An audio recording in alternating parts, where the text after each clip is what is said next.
on yet. Okay. Let me All right, we're reject this. going to wait just a minute for Counselor Rivera to join us. Okay, we are on YouTube now, though, just to give you a heads up. I don't want you to. No, that's fine. I just want the public to know we're going to hold in place here for a minute, waiting Okay. for one more counselor. Yeah. Okay. We're going to There's wait it just a minute now. for Counselor Rivera to join us. Okay, we are on YouTube now, though. Here he is. Okay, I think we can start. We have all the members of the committee present. It's 5:01, and I will call the March 3rd meeting of the Quality of Life Committee to order. And if we could get a roll call, that'd be terrific. Councillor Jamie Cassett Sanchez, Here. Councillor Michael Garcia, Present. Councillor Chris Rivera, Here. Councilwoman Renee Villarreal, Is it? Chair Carol Romero Worth. I'm here. We have a quorum, all are present, and do we have changes to the agenda tonight? All right, is there a motion to approve the agenda? Move to approve. Second. We could get we have a motion by Counselor Cassett Sanchez, a second by Counselor Garcia, and if we could take a roll call on the approval of the agenda. Councillor Michael Garcia, Yes. Councillor Chris Rivera, Yes. Councilwoman Renee Villarreal, Yes. Councillor Jamie Cassett Sanchez, Yes. and Chair Carol Romero Worth. Yes. All right, with that, we have two items on our consent agenda. Are there any changes to the consent agenda? And if not, are there items the committee would like to discuss? Councilor Cassett Sanchez. I don't want to discuss it, but I would like to sign on as a co-sponsor for item A. Okay. Anything else the committee would like to pull off? I will pull item B for an amendment.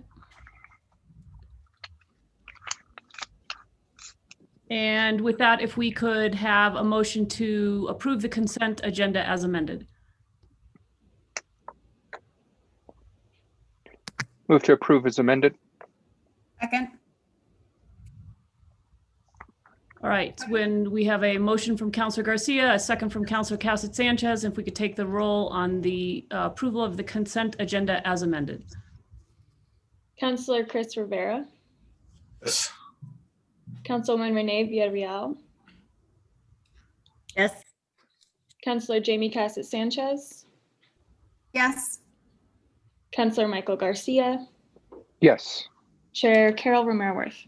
Yes. All right, with that, we will go to approval of the February 17th Quality of Life Committee meeting minutes. Are there changes to those minutes from anybody on the committee or from staff? And if not, is there a motion to approve? Move to approve the February 17th minutes. I have a motion from Councilor Garcia and I believe a motion from Councilor Cassett Sanchez, although we couldn't hear you, Councilor, so hopefully there's nothing wrong with your mic. Second. Ah, there you go. I saw your mouth move. Okay, with that motion in a second, if we could call the roll one more time. Councilwoman Renee Villarreal, Yes.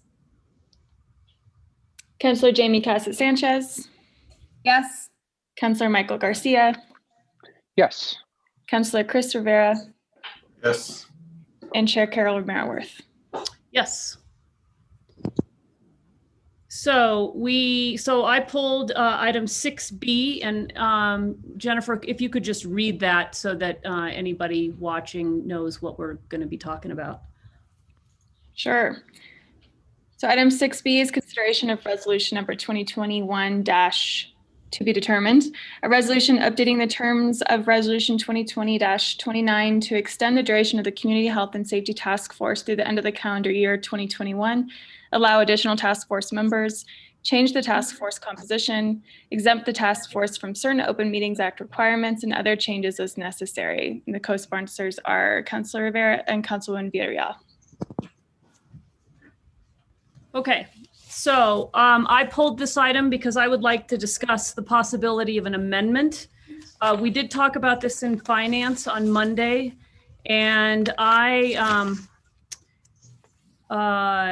got an email actually from a constituent between these two meetings who suggested that let's see, I'm looking for it right now, that the Municipal Drug Strategy Task Force might be an interesting model to look at in terms of how we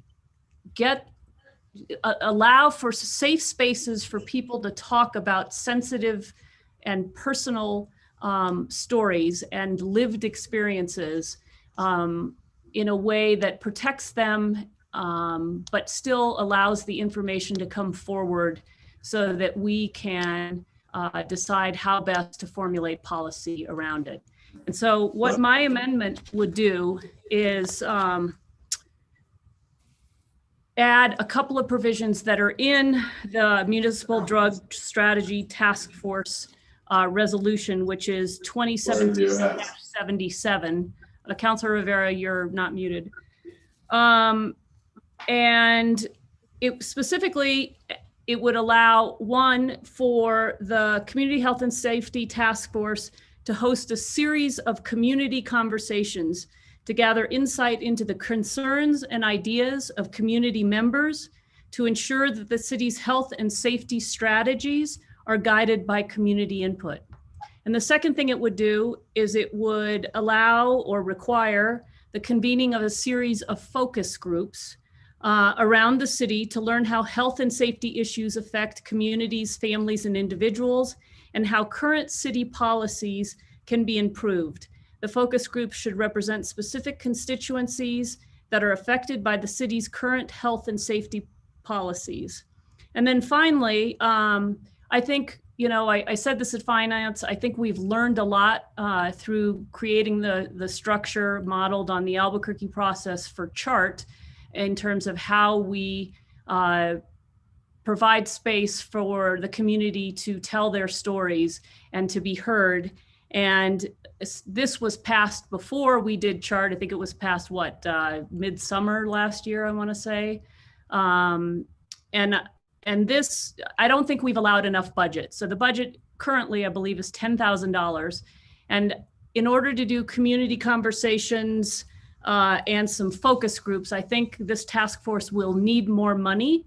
And I want to allow that happen. So there's a third provision that says the city shall appropriate funding to accomplish the provisions of paragraphs D and E above. And I believe we could get some more information about exactly how much money we're talking about to do these things. So we do need a little bit more information.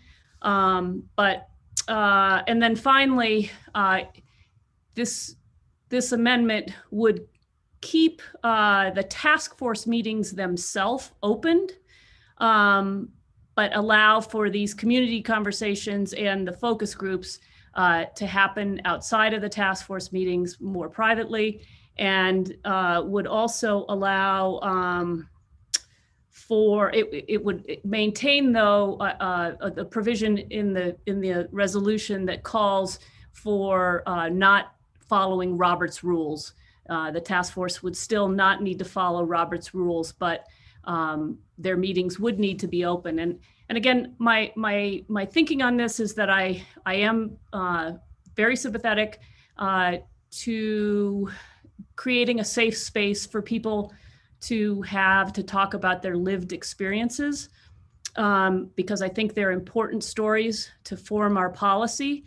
And I think if we had focus groups and community conversations, and I would certainly allow that task force members would be able to participate in those community conversations or focus groups if they had stories they wanted to share, but then at least they wouldn't be required in the task force meetings themselves to be representing on their own an entire constituency based on their own personal lived experiences.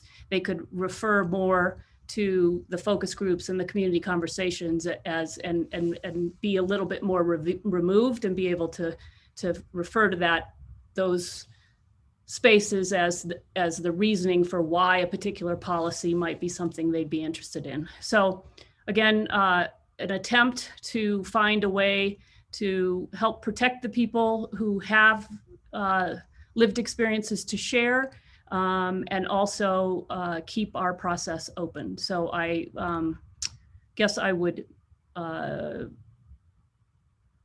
don't know whether I guess I would move this. I don't know whether we want to make a motion or whether we just want to talk about this. Maybe we should just talk about it. So that's all I have on that, but that is the essence of this particular amendment.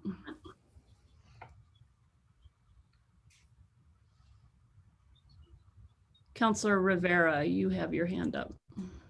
Yeah, thank you, Madam Chair, and I appreciate you allowing for discussion before moving on this. I think that's probably the right move.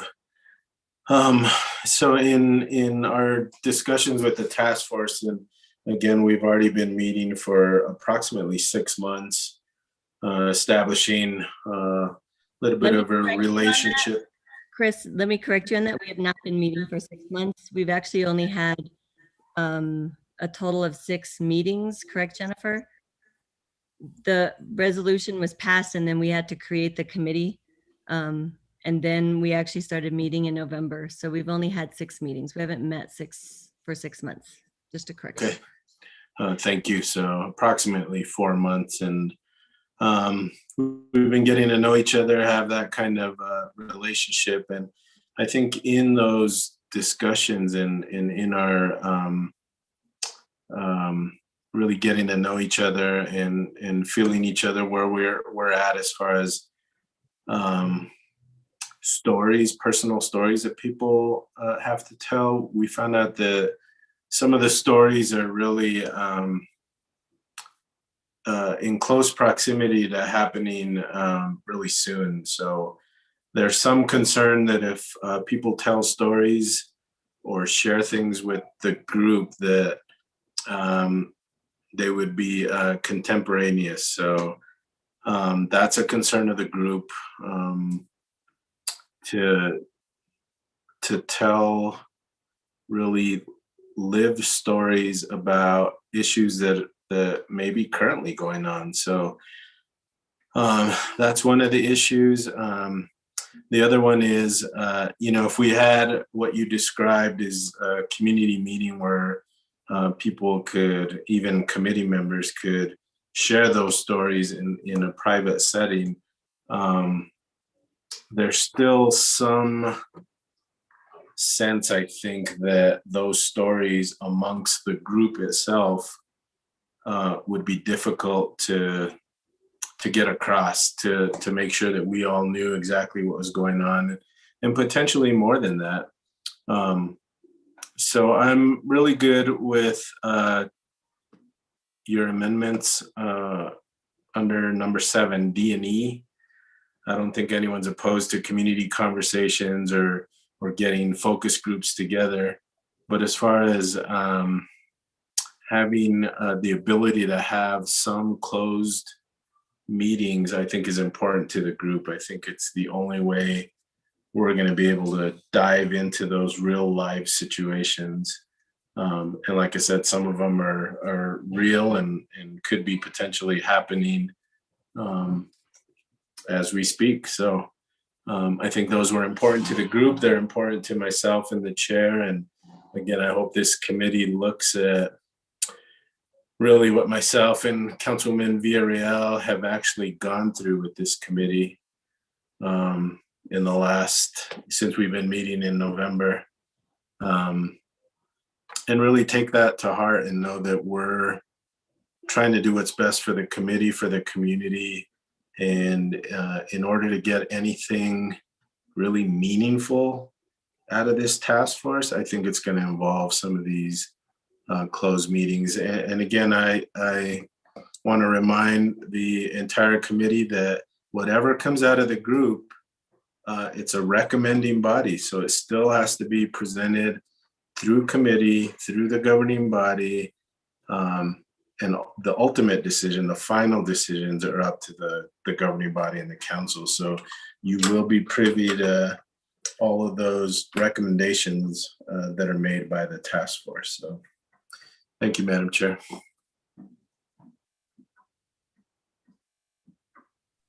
You're on mute. Sorry. Councilor Cassett Sanchez, I believe your hand was up next. Thank you, Madam Chair. I want a clarifying question. This is not saying that absolutely every meeting of the task force would not be public. This is saying that there is the option for meetings to be not public, private, if the task force so chooses, correct? That's correct, Councilor. Thank you. I just wanted to make sure that I was understanding that correctly. I think that the challenge that I'm having with this amendment is that I'm not getting the feedback of the task force, which I feel is really crucial as we start to shape what this looks like and what the parameters are, because this is really coming from a request from the task force and this feeling of comfort and safety. And so, I wouldn't be opposed to somehow getting feedback from them and seeing how they feel about it, because I really think that is the most important piece, is this understanding of what is going to allow them to do the work that we have asked them to do.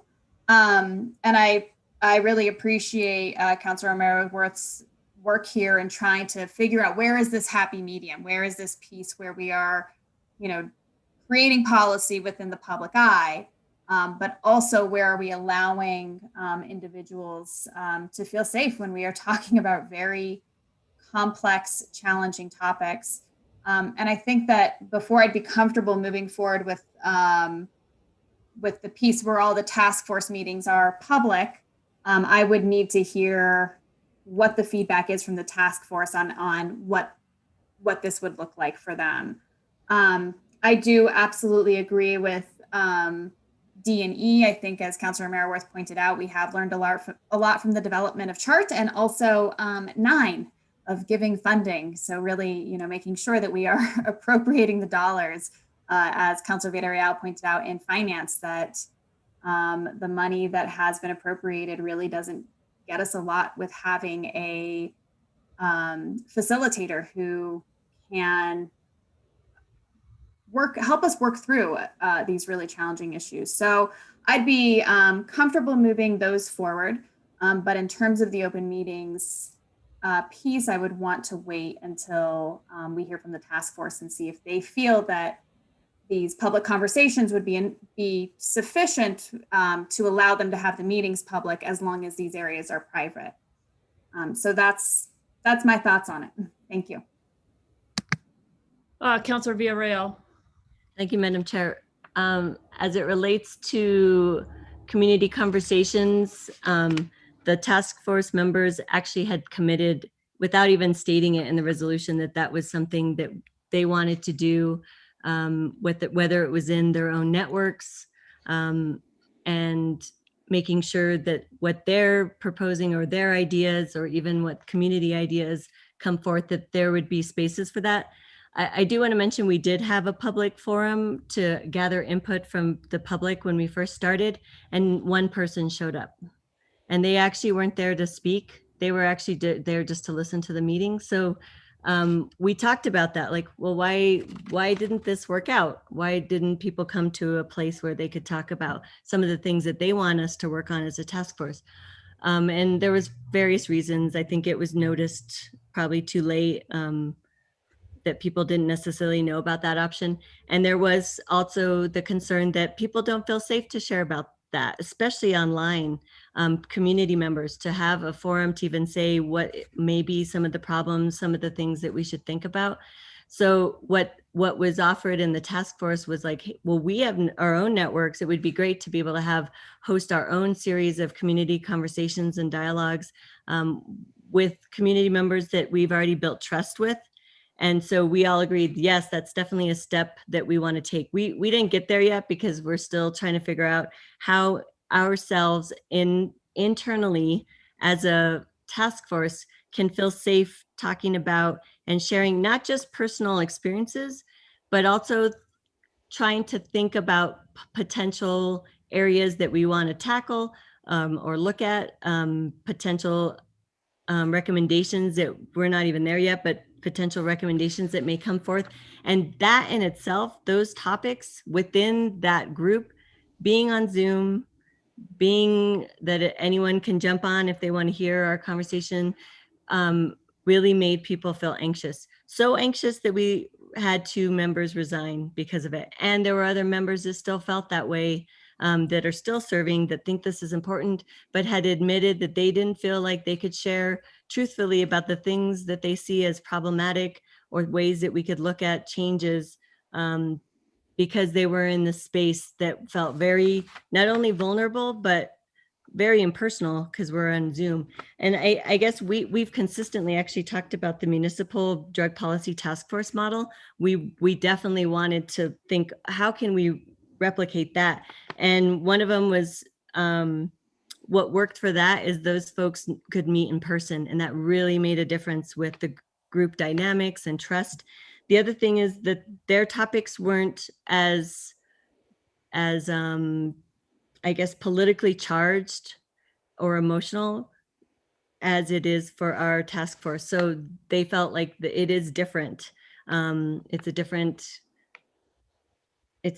kind of situation that we're dealing with. So I think that's why ultimately, and the task force definitely expressed the fact that they deemed community input important. They felt that transparency was the utmost importance of their work, and they want to feel safe in trying to talk about some of the things within our own group. So therefore, they do not want, and I'm speaking because we've already had meetings about this. We came up with these red line amendments that we came up with were actually from task force members. So it wasn't like Councilor Rivera and I came up with them on our own, or pushed anything on them. It was really coming from the community members that serve on the task force. And, we forget that many of our community committees, these people are doing this on their own time, not paid. And so frankly, why would you want to put yourself in harm's way or feeling like you're unsafe trying to do a specific job? It's not worth it for some people. So I would say that if we decide to look at these amendments, I would definitely support D and E. The rest of the changes, especially changing the meetings back to being all public, I wouldn't support. I definitely would love to see more funding put forth to support this. From the very beginning, we were given peanuts.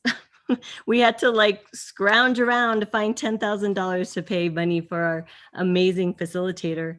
And I would love to see more funding put towards this. It's an important topic. It's a difficult process. And so if we could find funding, I love that idea. And I challenge you, Madam Chair, to find it, because it was hard enough trying to get $10,000. And thankfully, Director Ochoa was willing to support us in that effort for the 3 months that we've actually had meetings, and then continuing on hopefully for the next budget cycle to be able to have another 10,000. Personally, I think our facilitator is phenomenal and she deserves more. But at this point, if we want to have facilitated focus meeting or focus groups or community conversations that are facilitated, we need to think about what that budget would look like. And it probably wouldn't be our current facilitator because she has another job. So this is like another job for her, a part-time contract with us. So that I think I'll stop there and see if anyone has any questions. So based on what I'm hearing, and I hear all of you. So I guess a couple of things. When did this resolution pass? Do you remember? Was it in July? I don't know. Remember, I can look that up quickly. Give Okay, me that'd 1 second. be great. So, and I guess my only point is, we were in a different space when this was first passed. We were in a different space in terms of budget, and we were in a different space in terms of COVID. And I think, you know, with the extension on this group, going through the end of the year, and, you know, it's my understanding that we may move to green. We are right on the cusp of moving to green on the state's COVID levels. So we may by summer be in a completely different place, particularly if the vaccines come through, and you know, we may be able to do some socially distant community gatherings and change our ability to do this work and get off of Zoom for it. And I'm not trying to put people in uncomfortable positions. I'm actually trying to find a way to protect them.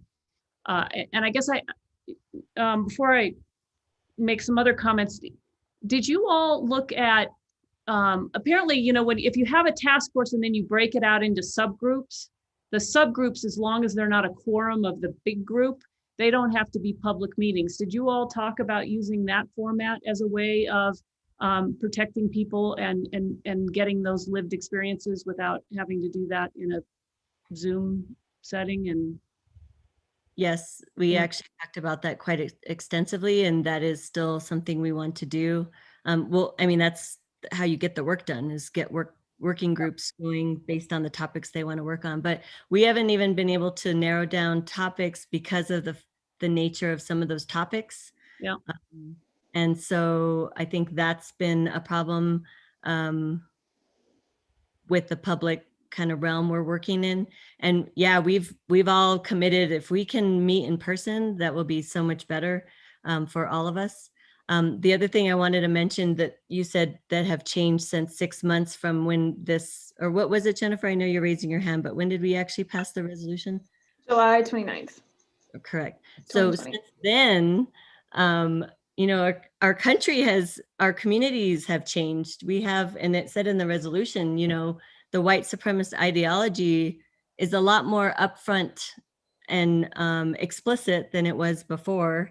And so I think that also adds a layer of dimension and feeling of insecurity or in not feeling safe based on what's occurring around us. It doesn't necessarily mean it's happening in Santa Fe, but the fact that we've put up fences around our state capitol is a sign that there is potential for threats. So I think just being on, people may not equate the two together, but when you are in a community member that does experience violence in a regular fashion, unfortunately, that's not something, I think we take that for granted. And so I just wanted to mention that change too in our world. so, and I guess the other question I have is around, you mentioned people reaching out to their own networks. And while I think that's a good idea, it does make me a little bit concerned that, do you have a structure for that? So what I'm envisioning with this particular amendment and having focus groups that are convened, what is the wording here, is that represent specific constituencies, and then they would be facilitated so that you're asking kind of the same questions of each of the focus groups, so you're getting the different angles, the different viewpoints. I worry a little bit in what you were talking about, people just going out to their own networks and saying, hey, what do you think? How are you going to capture that and make sure that you've done it in a way that you know, is consistent across constituency groups? And then how do you bring it back so in a way that helps to inform the recommendations and the ideas you have for making changes? And I don't know if you've had a chance to think about that yet, but I guess I'm a little bit concerned that just going out to your own network on your own without any kind of structure around that could be problematic. I don't know if Councilor Rivera, you're Yeah, unmuted. Madam Chair, I think that's why we're, both Councilor Woman Villarreal and myself are okay with item D and E on your amendments, as well as 9, which deals with the appropriate funding, is that it broadens the community conversations to more than just those focus groups. So that makes sense. We're willing to support that and take it back to the committee. So thank you for bringing that up. I wanted to touch base on something that you brought up earlier about being able to break out into groups. And true, we can do that and they don't have to be part of the public, but then getting together as a whole group.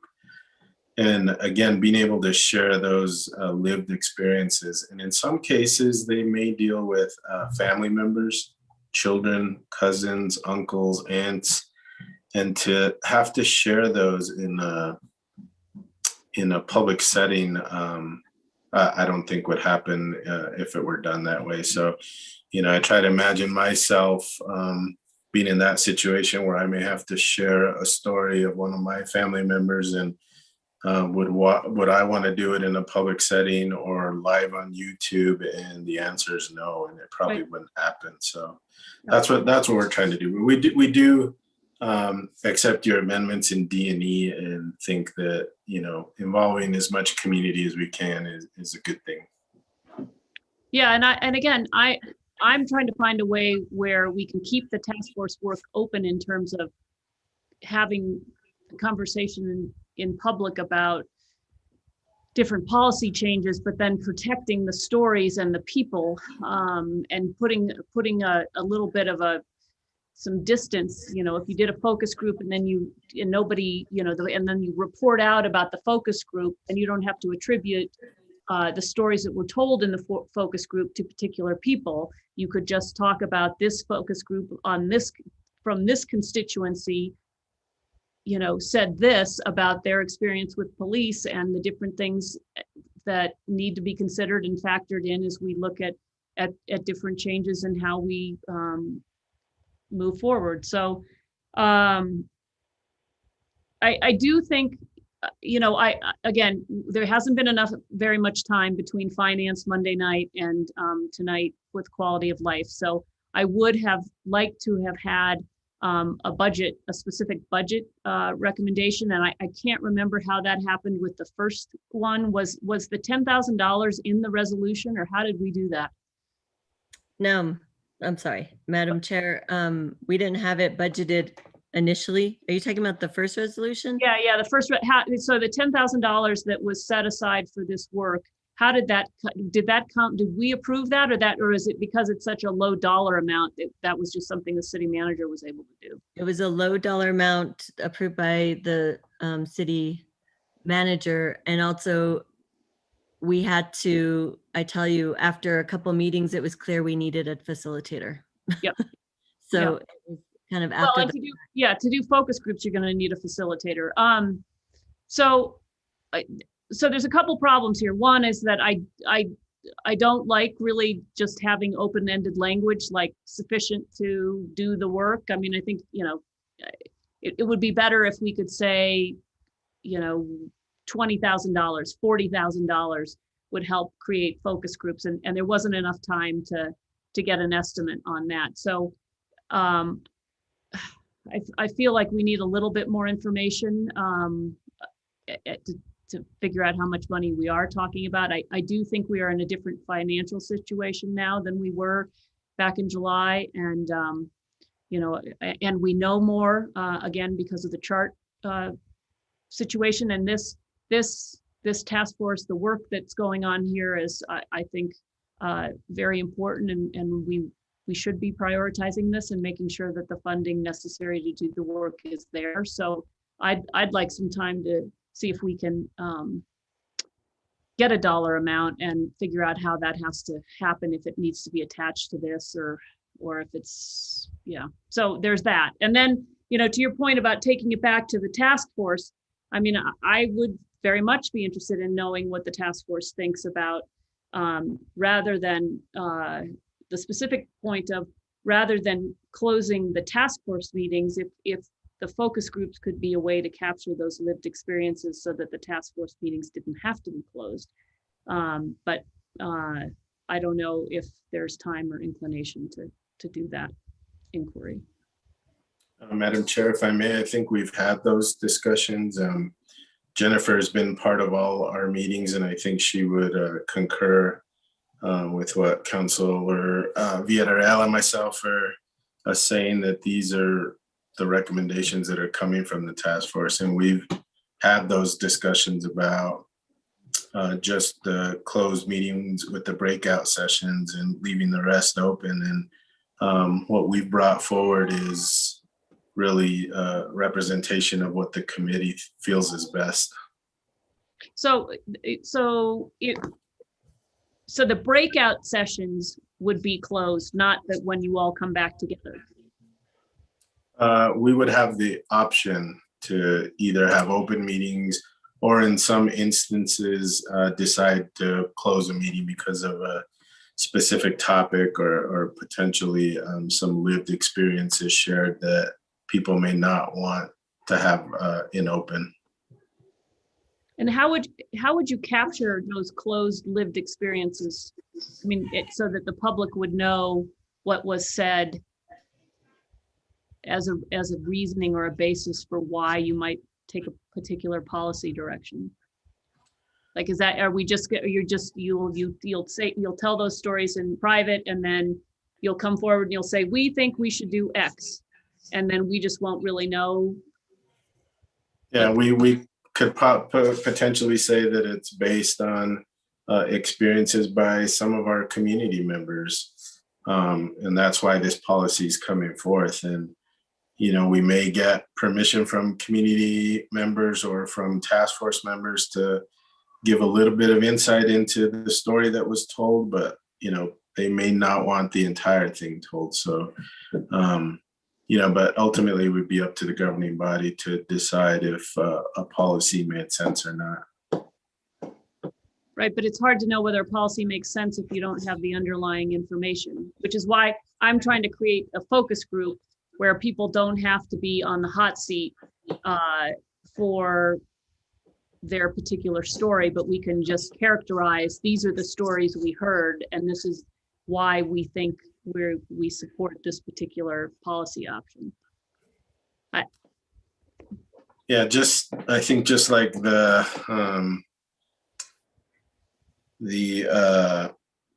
chart process, some of it's going to have to be based on trust, and you know, we're going to have to trust that what we're being told is actually what came out of meetings, and where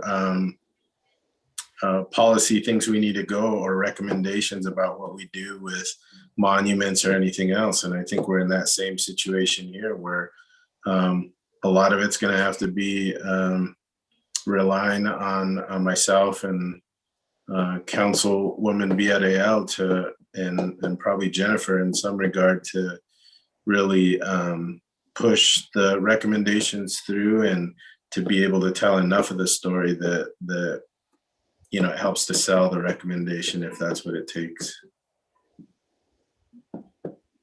Councilor Casas-Sanchez, I think you had your hand up. I think Councilor Villarreal, is yours an old hand or a new hand? No, I've been waiting to talk before Councilor Rivera. Let's go with you, and then Councilor Casas-Sanchez. I wasn't sure.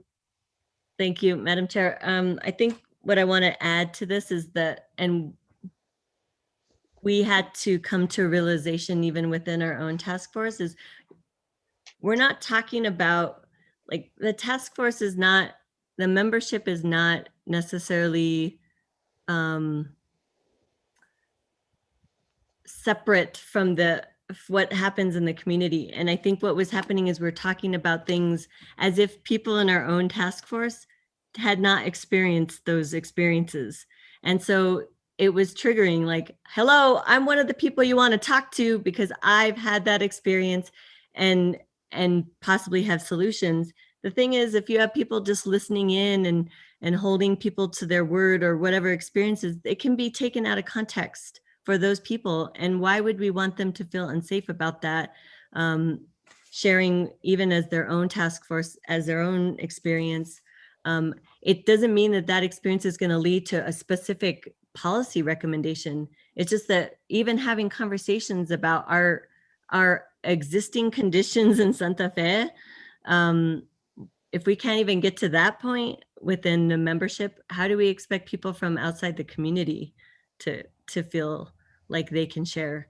I just think that we're like separating like people that are within our own task force membership don't have their own experiences that are they should be validated. So I think that's where we ran into some like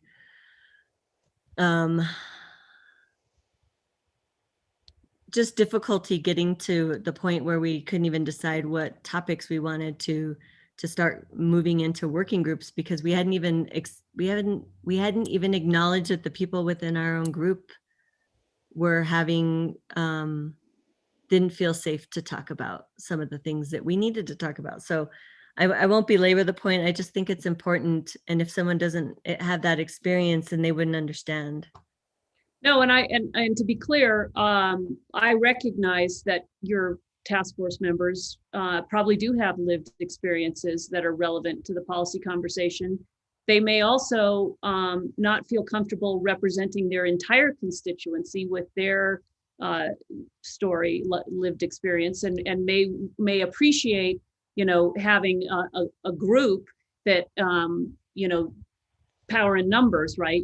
You can say, all right, I've had this experience, and this group has had this experience, and can really give more context and a larger view of it. And then, it kind of relieves the pressure on those people who are sitting around the table, because they can be validated by a larger group of their constituency, saying, yeah, this is not just an anecdotal one-person story, but this is something that happens because you are whoever you are, because you're a Black person, because you're a police officer, because you're a healthcare professional, whatever it is. And so again, I really do want to help protect the people who have lived experiences that will inform us. And I do want to do that, but also and find a way to capture that. But then we've got to be able to tell those stories in a way that help us understand why a particular rule change in this very sensitive area would make sense. So I hear you. Councilor Cassett Sanchez. Thank you, Madam Chair. On this topic about how do we capture this information, and I spoke about this a bit with Chart as well, the idea that we need to be looking at qualitative evaluation, because really what we don't need is the specific stories. We need the themes. We need to know what themes are coming out of this. And so I do think it's very possible for the stories to be told and expressed in a safe setting. And then we do need somebody who is able to perform that qualitative data analysis and let us know what the emergent themes that are coming out of and that are recurring. So again, as we're thinking about that budget, similar to Chart, it's a very different way of evaluating and understanding that a specific story isn't a unique experience, but it is it is a unique experience. It's not a very abnormal experience. It is one experience that speaks to a very similar theme that is emerging. And so I think that's kind of the ticket for this conversation of what we're looking at. We don't have to have the specifics of this is the event and all the things emerged this way and it went from this to this to this to this at this particular time, but what does this speak to in terms of the larger policy? So that's something that I would like to explore as we're looking at this budget piece. It's not just the facilitation, it's how do we capture this information in a way that is not just these individual stories, but where are the ties, and how can we find somebody that can really bring that out and illustrate it in such a way that then we as policymakers can look at that and say, okay, this is where we can make changes, and here are our levers for being able to impact these themes that are having a potentially negative impact on our community. Yeah, and that just, to me, speaks to the fact that we should find a way with focus groups and maybe subgroups of the task force to gather the stories, figure out the themes, and then the task force meetings should discuss those themes in a public setting and not be closed. So I think that's a great point, but it suggests to me that we shouldn't be closing the task force meetings when they're in their big group. Okay, any other thoughts on this? Just one, Madam Chair, just to bring us back around, we were not saying that all the larger group meetings are going to be closed. It's just that we have the opportunity to meet in a group and have a closed meeting if we need to. However, there's a need to be able to have those public meetings, just to do a recap on some of the, work that had been accomplished or some of the themes that are coming forth. And that's why the facilitator is so important, because they can synthesize that information. So back to Councilwoman Cassett Sanchez had said, they're not necessarily all closed. Does the resolution contemplate when they are closed and when they're not, or this is just a trust you thing? I think it's trust the membership to decide when we want to have a public meeting so that we can share updates. We're not there yet. We can't even figure out some of the, themes yet because we haven't broken.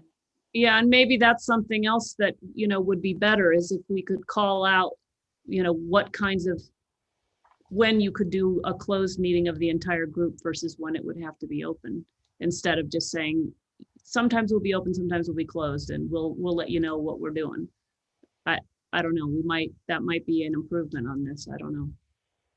The other thing I want to mention is I wouldn't want the task force shall host series of community conversations if there's no budget found, and hold them to that, when I think that would be contingent on funding. Yeah, I think we can find money. I think we need to say that, because I wouldn't want them, set them up for failure if we can't find funding to be able to host community conversations. Yeah, no, I completely agree. And they shouldn't be held to focus groups, and there needs to be more money put to this task force to do the really important work that we have asked you all to do and to provide leadership for. Councilor Garcia, you have your hand up. Thank you, Madam Chair. Listen to this discussion, I kind of brought to mind how the governing body holds their executive sessions. And there's different reasons why we go into executive session. Primary reason is we're going to go discuss confidential information and then come out and not necessarily get into the discussion of what we talked about, but come out and then take action. And so I guess my question is for the sponsors, would something like that work if we said, okay, we want to reserve half of our meeting for executive session, and I lack of better words, I guess an executive session type of format, where you do have that private confidential space where people can openly share their information that is not going to be public, and then come out of that session. Is there a mechanism for that? I guess that's a question I'm asking. I'm not saying we do. Is that something possible? Thank you, Councilor Garcia. When we first started looking at this, that was one of the ideas that came up from both myself and Councilwoman Villarreal, and I think Jennifer also mentioned it as well.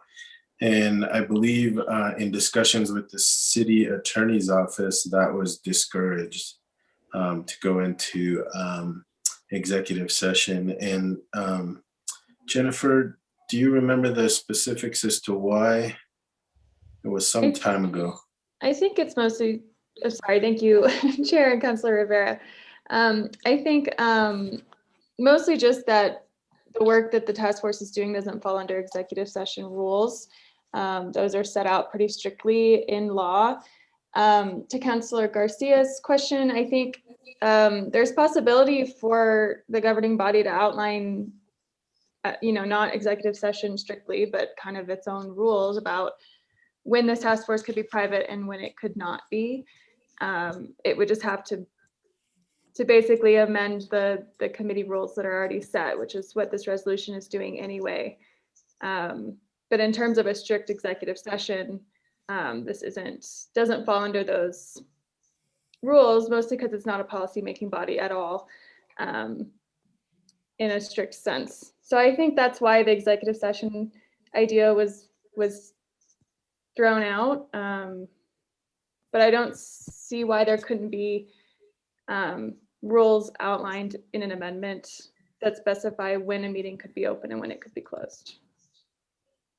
Okay, thank you for the clarification. I just didn't know if there was anything that allowed for, I guess, that type of format, because I do understand where the sponsors of the resolution are coming forth, where there are confidential conversations that, I mean, I in some sense,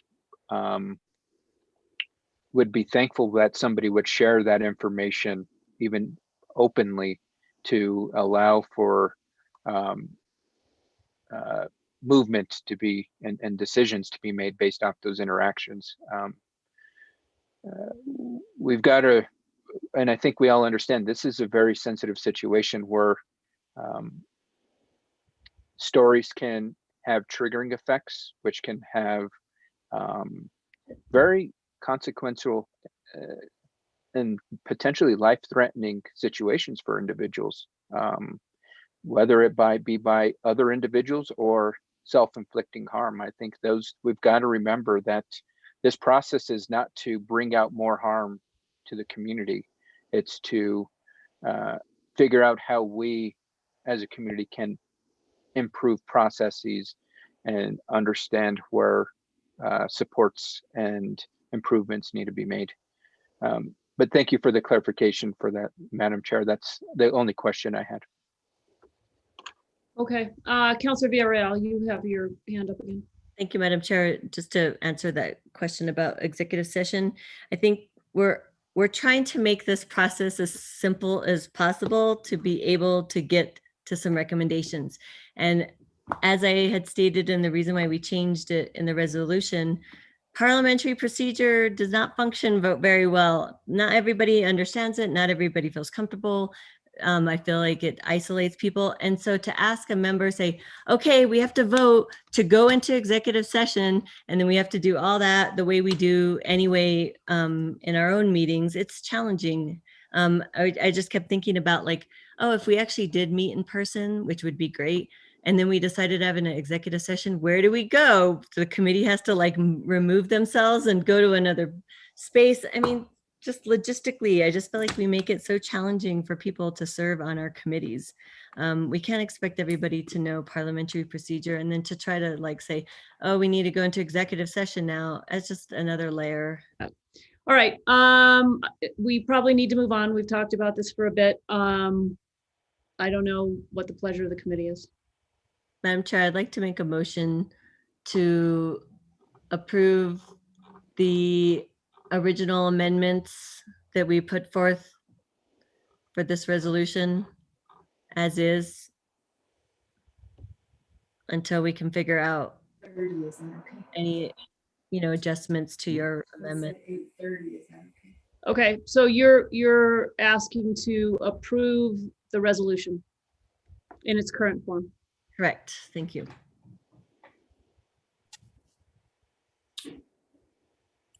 Okay, we have a motion from Councilor Villarreal to approve the resolution without an amendment, without any amendments, I would note that you both do have an amendment in the packet. I don't know if you wanted to talk about that at all. That's why my hand's up, Madam Chair. Okay. All right, so let's go with this. So let's get the main motion. So the main motion is to approve the resolution. To pass the resolution, we have a motion from Councilor Villarreal and a second from Councilor Rivera. And then now we can entertain any other amendments that you'd like to. So, I'm Is that sorry. Madam Chair? Yeah, Councilor Rivera, sorry. I'm chairing. Thank you, Madam Chair. So in response to something that came up in our task force meeting last night, Councilor Villarreal and myself are proposing an amendment on page 3, line 18. After force, it just continues with a sentence which reads, which may include exploring innovative approaches to community health and safety, reimagining the current structures and systems in which the city currently operates, and examining root causes of identified problems. And I think the committee just wanted to make sure that we had the ability to look at maybe something that was outside of the current structure, not just look at the current structure, but explore innovative ideas, and then, do some focus on current structures and identified problems. So that's an amendment we're both sponsoring. All right, so you're moving that amendment to the main motion, and is there a second? Second. Okay, so do we have any more discussion on that amendment? If not, can we call the roll on the amendment? Councilor Casa Sanchez, Yes. Councilor Garcia, Yes. Councilor Rivera, Yes. Councilwoman Villarreal, Yes. Chair Romero Worth. Yes. Okay, now we have, yes, Councilor Casa Sanchez. I wanted to bring up this discussion that we've kind of been dancing around a little bit about this idea of pulling work into committees instead of at the governing body. And I'm curious, we've had some discussion about looking at the budget for this, about looking at some parts of Councilor Romero Worth's amendments, not all of it, that some of us would be in support of, and whether these are sufficient enough that we would want to hold this until the next meeting to do the work, and then actually send a finished product that we feel represents what we are hoping to get out of this resolution at the governing body meeting, instead of doing that work at the governing body meeting.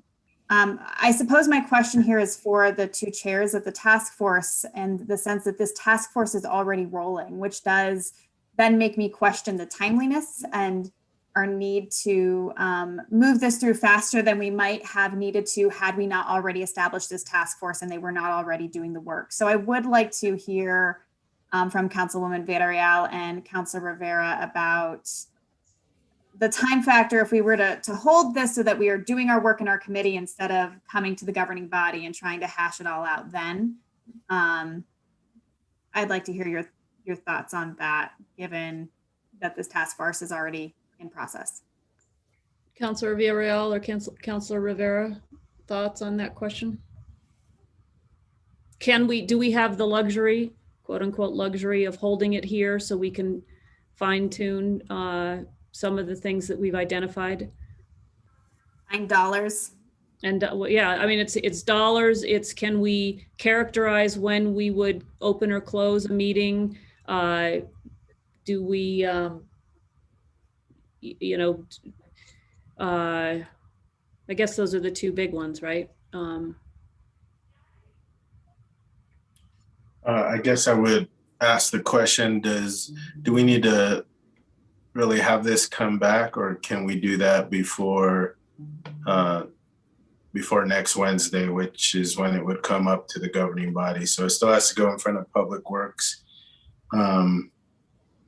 So it doesn't seem like we're that far away that we would need to delay this till the following governing body meeting, but I didn't realize it is going to Public Works. yes. Oh, okay. I mean, it's not really a public worky thing, but I think we just wanted to make sure every counselor had the ability to look at it. right. Before Okay. we vote. Yeah, so it does get another stop. It does get another stop in a committee where maybe we could get some more specificity in the budget and in the characterizing when the task force would be allowed to be closed, rather than just leaving that open-ended. Right. So I don't know if that answers your question. I'm sorry. Yes, that does. I didn't realize that it was making another committee stop. I thought that this was the last committee stop before going to governing body. So since there is that opportunity in another committee to quote unquote do the work and do the massaging, I feel confident recommending it out of here. Thank you. Okay. Any more conversation on the motion that's on the floor, which is to pass this resolution as amended? All right, Jennifer, can you call the roll?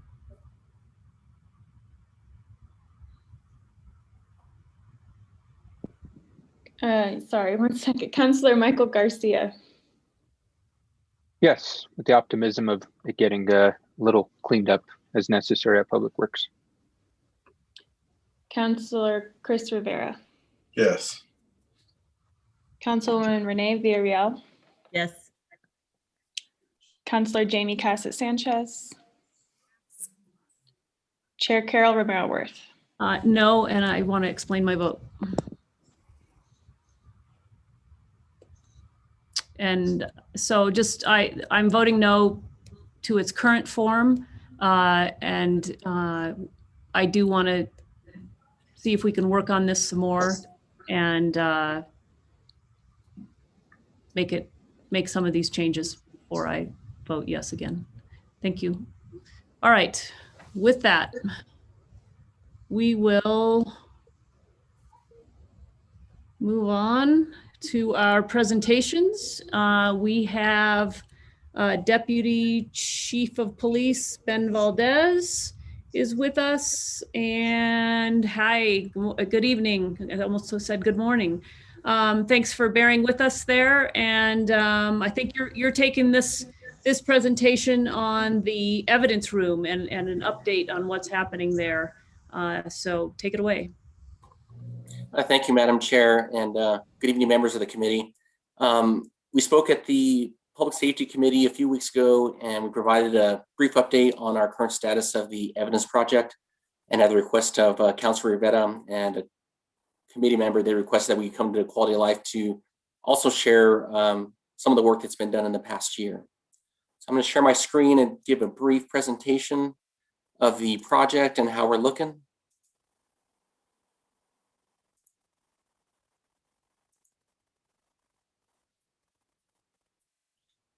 So a year ago is when we kind of got started on the facility side of the project. Prior to this, we commissioned an independent review of our evidence room and our processes.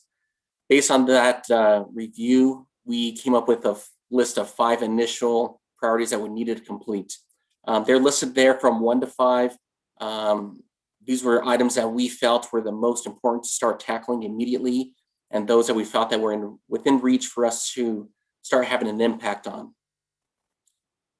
As many of you recall, here's what the evidence room looked like during the review back in September of 2019. From my research, the last time we did a full-on cleanup of the room was back in 2002 by one of our retired captains who assists us with the projects that we work on now, but it was in a pretty challenging state of affairs. Today, we made quite a bit of progress on it. On item number 1, on the audit of all the SAICs, we have completed and accounted for all the SAICs from present day back to 2016. There has also been a lot of movement and changes in the way that those are managed. both in our evidence room and by the state. One thing that started recently is the ability for survivors to be able to track the progress of the kits so they can see where it's at, if it's made it to the Department of Public Safety lab for evaluation, and if it's returned back to the department. There's also other notifications that occur where they are notified if there was a DNA match that came back on the kit as well. Part of the legislation that was passed also includes that when those kits are disposed of, they are given an opportunity to request of the department to maintain them if the victim of the offense has not identified who the suspect was. And we find that very helpful with DNA evidence, because sometimes the suspects and perpetrators in these heinous crimes are not identified immediately. So there's a lot of good work that was done with that. Internally, we have implemented an audit process between our commander over evidence and the special victims unit supervisor, where they meet on a weekly basis to account for kits that are done and that are over at the with the sexual assault nurse examiner at the Solace Center. And then they track it to ensure that we have accountability from the time that the kit is completed until it's turned over to DPS for the forensic examination. And then when it returns to our evidence stores until it's needed for prosecution. The heavy lifting, and this is something that we came to the governing body for, was the replacement of locks and keys to our controlled access areas. And that also included the improvements to our security system, video surveillance cameras, and so on. That is 100% complete. It's no longer keyed access. You need to have a key fob access, which logs every access into the evidence room. It has cameras all over. There are alarms that are set up. We have cameras in each of our storage vaults as well. So a lot of improvements were made. And I want to personally thank everyone on this committee and all of our city leadership for their assistance in making this happen. This was a heavy lift. Fortunately, we were able to get this ball rolling before COVID struck. I hate to imagine what would have occurred if we didn't have that momentum before we got into the throes of this pandemic. We also purchased the evidence management software. That is complete, that is up and running. All new evidence that we have that kicked off when this system went live in November is now living in the new evidence management system. It's a barcode system. It works more like an inventory type of system, like you would see in a FedEx shop or a large logistical warehouse, where the item is tagged to a bin and that's where it stays. We can do a lot of automated inventories with that barcode system, and we're no longer having to do a hand search of those items. Another big piece of that is we're not having to duplicate the entry of the data from the evidence from the property sheet that the officer does. The officer enters the initial information and they're the person that does that. Our evidence room staff, all they do is scan the barcode, they log it into a shelf, and we don't have any type of duplication of efforts, which was a big concern for us where errors can occur. So that's been remedied and that's looking really good. In addition, it tracks the life of the property, and from the time it's collected and put into the evidence room until it goes off for destruction and through the whole court process in between. So we have that audit log of those property items so we know where it's at, where it's been, and what the current status of it is. And once it does lead toward destruction, although the evidence is no longer with us physically, we will have a record of that evidence and the whole life cycle it had while it was with us. So that's great for chain of custody.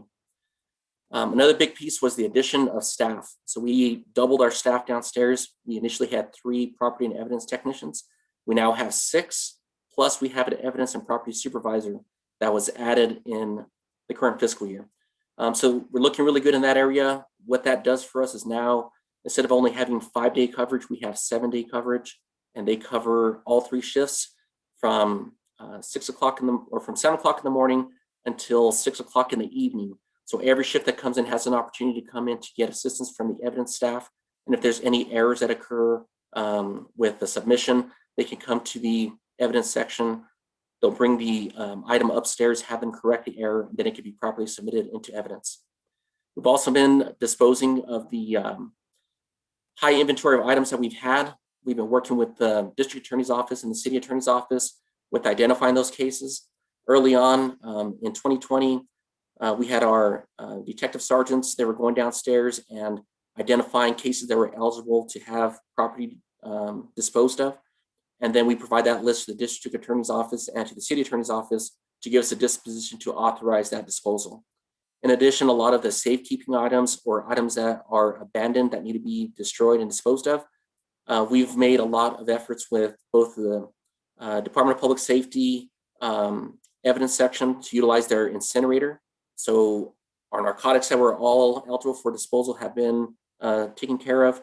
The excess inventory in our gun room, we've been able to get rid of those guns that are eligible for disposal through gun busters. We have it set so they come every quarter, and they provide that at no cost to destroy those firearms. So that's a huge piece for us and a big win. So everything is looking really good. Again, these are our initial 5 priorities.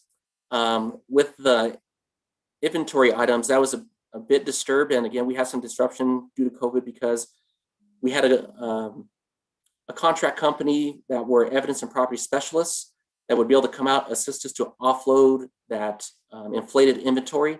Because of COVID, they were unable to travel. We can't gather in numbers to make this happen. So we weren't able to do it this year. Hopefully, if the situation improves and if we're still chipping away at this, we'd be able to make a lot of headway with that. And I'll get to that item of why that remains a challenge here in the presentation in a second. So here are some examples on the left-hand side of each one of these slides. You'll see where we were before and where we look right now. So this is a safekeeping or oversized items that we had prior to the project. These items would just stay on those shelves until the property owner would come to retrieve them. And this was something that was just kind of staying there, and this wasn't the best way to do so. On the right-hand side is where we have our current safekeeping and oversized items. You'll see those blue bags. Those bags, what they do is they keep any type of bio issues such as food, crumbs, that kind of stuff to keep the mice away, and also to kind of secure those items to make sure they're safe when they go downstairs. Once they come back up, they take them out of the bag. The bag is able to be sanitized and reused. So that is very important for us to be able to do that. Our temporary evidence lockers on the left, if you guys remember, they're more like a gym locker. They're kind of fashioned with a varying number of locks that you needed about 50 keys to go through to find the locks and go from there. They're not very secured either because they're, we look from a security standpoint. If someone has a set of bolt cutters, they can cut the lock, put another lock on, so it wasn't ideal. So on the right, we have the temporary evidence lockers. Those are more secure. Once they are reset, it's kind of like what you do, similar to a gym locker where you have the key, except the key is not there. So once you close the door, it is locked. The only way it's going to open is if one of our property and evidence technicians utilizes the key to unlock it, and they can retrieve it from those lockers. On the left-hand side is what our shelving looked like before and kind of the way that we were doing our process. On the right is the high-density shelving. So to put it in perspective, everything we had in our rooms before was able to get pulled out of the main room, and they're now in 2 rooms. And as they are integrating them and moving them over to the new system and into the bin system, we have the large room, which is set up with these boxes, and that's where all our new evidence exists. So we are in the process of continuing to migrate it over. Much of the data has been migrated from the old legacy system over to the new evidence management software, but the bin system is what we use, and I'll have a close-up on that box here in a second on the right. But this allows us to be able to increase our capacity, which was a big win for us, without having to increase the footprint of our building. Here's an example of what the bin looks like. On the bottom right-hand side is a barcode system. That barcode is what comes up. So when an item is scanned into a bin, it'll say that it's, for example, on this one, it is in room A, row number 5, bin number 3. So that item will be able to come in. If you scan that barcode and you scan every item in the box, it'll do a cross-check of the inventory of what's in the system and let us know if there's any errors. Either A, everything's accounted for and supposed to be in there, or let's say someone inadvertently put an item in there and it belongs in bin number 4 to the right. It'll notify us of that error. We will correct it, log it, and it'll be in our system, and we can get it remedied in the short order. The gun room's on the left. If you look on the far back side, all those weapons, there was a lot of weapons up there. It's like the antique gun items that were kind of maintained for a while. Those have all been disposed of. And on the right-hand side is what it looks like right now. So again, we have those high-density shelving. We took the recommendations of putting long guns in boxes, and we're having all the firearms transition over to boxes, so that way they're more secure and it makes it easier to store and maintain them.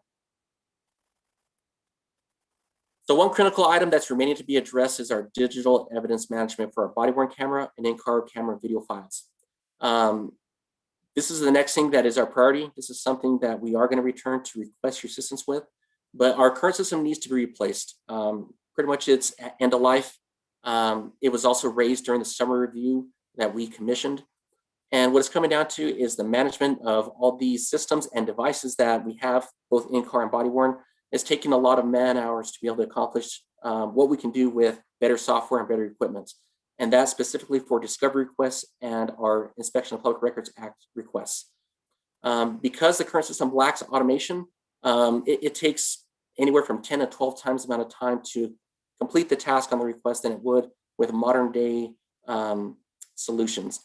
We've been looking at one solution that we're working with. It is working very well. It was based on the recommendations provided by SCS. But again, you see there at the bottom, requests in these areas for digital media requests will continue to grow. And again, we need to have a better system and practices implemented as soon as possible. The way we're doing it right now, again, is not the best way to do it right now. And again, it takes a lot of time and effort by our staff to do so. So we do have an item that we see as a solution to this. And not only will it make it easy for officers and techs, but also the public, because they can not only request items that can be provided them via a link, but they can also upload their evidence from a security camera, a cell phone, and so on. So it reduces the need for us to have to request to take their phone into evidence, where they can upload the videos into the evidence, and then we start chain of custody from that point. And with that, I'll stand for any questions. Okay, terrific. Councilor Garcia. Thank you, Madam Chair, and thank you, Deputy Chief Valdez, for the update. I really appreciate it. Couple questions I've got, just I guess for clarification. You had mentioned the sexual examination kits. It's underway and undergoing, and 2016 through present is accounted for. So does that mean 2015 and latter years you're still working to backlog and document those kits? Or I guess just clarification on that item.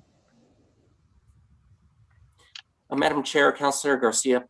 So everything from 26 and prior, the way that they would do the filing of the kits was with the case. So what we did was we changed the way we do it, where we consolidate all the kits into one location. So all the kits are maintained together. So as of right now, we went through and we're looking at the records that we have. Those are the ones that we have available. So as we're doing our hand search of the rest of the items, we're finding kits, and as kits come across, we are filing them in a new method. Now, if a kit comes up for a case, at that point, we will validate that we have it, and then it goes into the new storing method.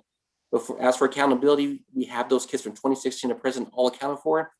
In 2013, we're getting ahead of the process, because at that point, the state of New Mexico had a big issue with having kits that were untested, that were just staying in evidence rooms.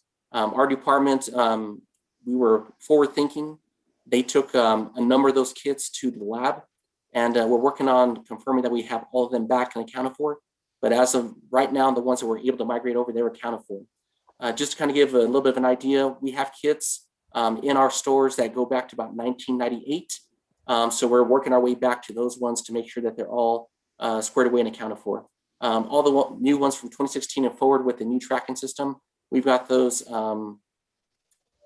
logged and accounted for with the new system, so we can make sure they're ready to go. But there's still quite a bit of work to do in the area of the room. So as we're migrating the physical property into the bin storage method now, we're accounted for that item. And with our staff, the biggest challenge we have is filling those requests for digital media, and that takes away quite a bit of time from our staff to be able to do their primary job tasks, of maintaining the room and doing that migration.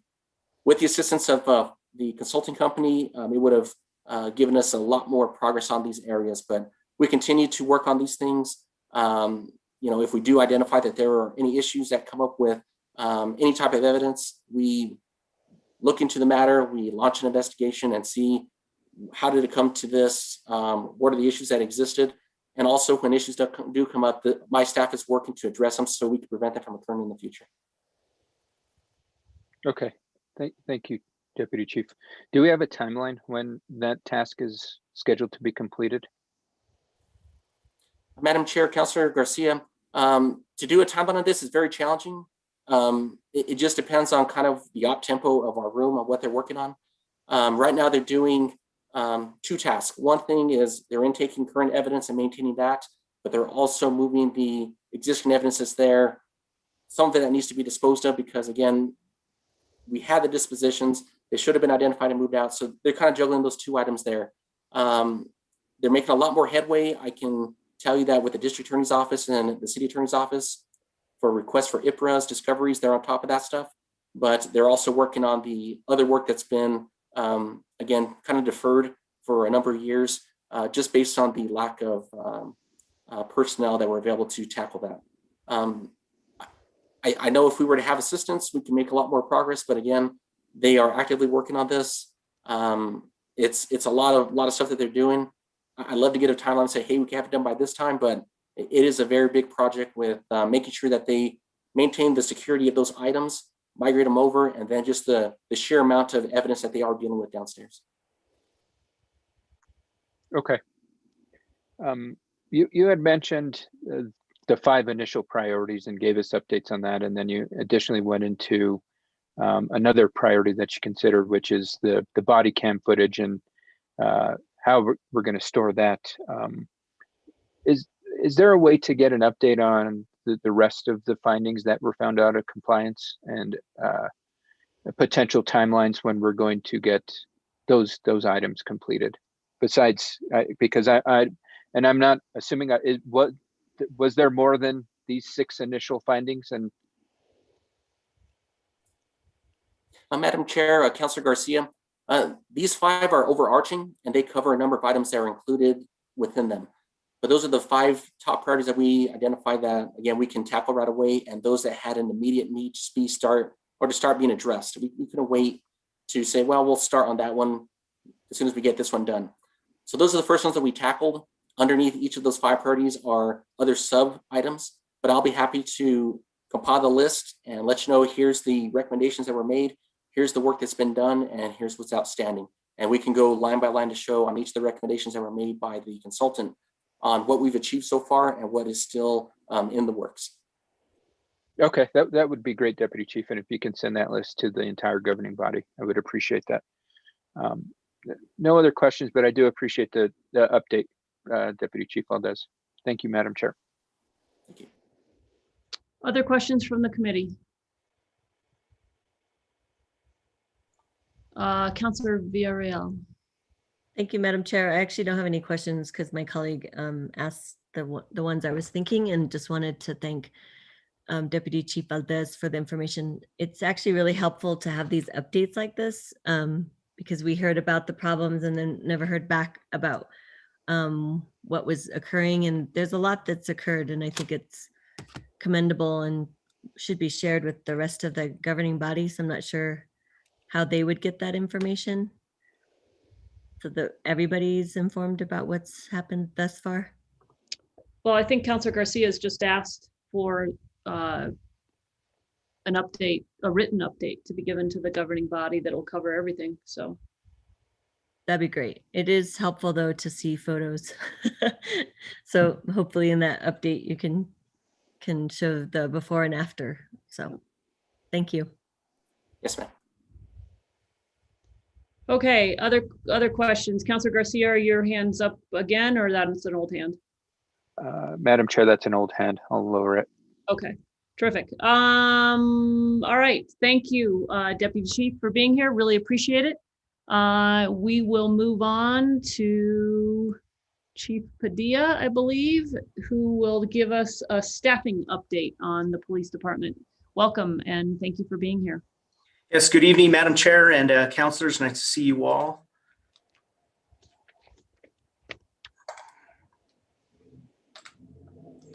Right here, what we have in front of you is our document that was pulled from the National Police Foundation report, which was conducted in June of 2019. Kind of gives you an overview. Here in this blue column here is what was hired by the agency, and then in gold, where my cursor is at, is the amount of officers that left. So kind of going back, they were able to kind of review the data and give us an overall snapshot of how it all kind of came into play. So pretty much in blue was hired by the agency, and then gold was what left the agency all the way around. So I wanted to start there. And during this time frame between 2018, you'll see that's when we did that big exodus over to the Albuquerque Police Department.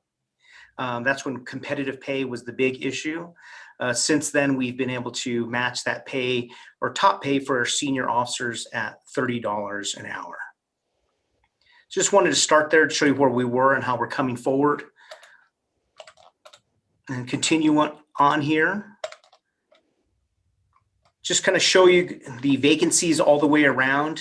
Overall averages, kind of what we're doing and seeing has been about 28 vacancies at the max. And then the minimum that we've kind of been able to get to is about 19. So just kind of showing that max. So we ended the year in 2020 at 31, and we're already at 33 this current situation as present date. Then continuing on, obviously we all know due to COVID, many positions, to include police officer positions and supervisory positions, whether it's in the sworn side, which is the true police officer positions, or our support staff, or non-sworn, obviously due to COVID, we all know that many positions were left unfunded. So kind of just right now as an overall, remember that we have 33 vacancies within the police department, but of those 33, as of now, 18 are funded and 15 are unfunded. And one number that I want to share with you is, although we have 33 vacancies, we have 6 officers or cadets in the law enforcement academy now, 3 males, 3 females. They'll hopefully graduate now in May. And then we have another officer who's out on extended military leave. So that's a total of 40 officers and 1 captain's position who aren't on the streets or doing a job of a detective or a police officer. So I commend the staff from the police department, especially the police officers that are doing that daily grind or day-to-day operations, that they're doing more and more with less.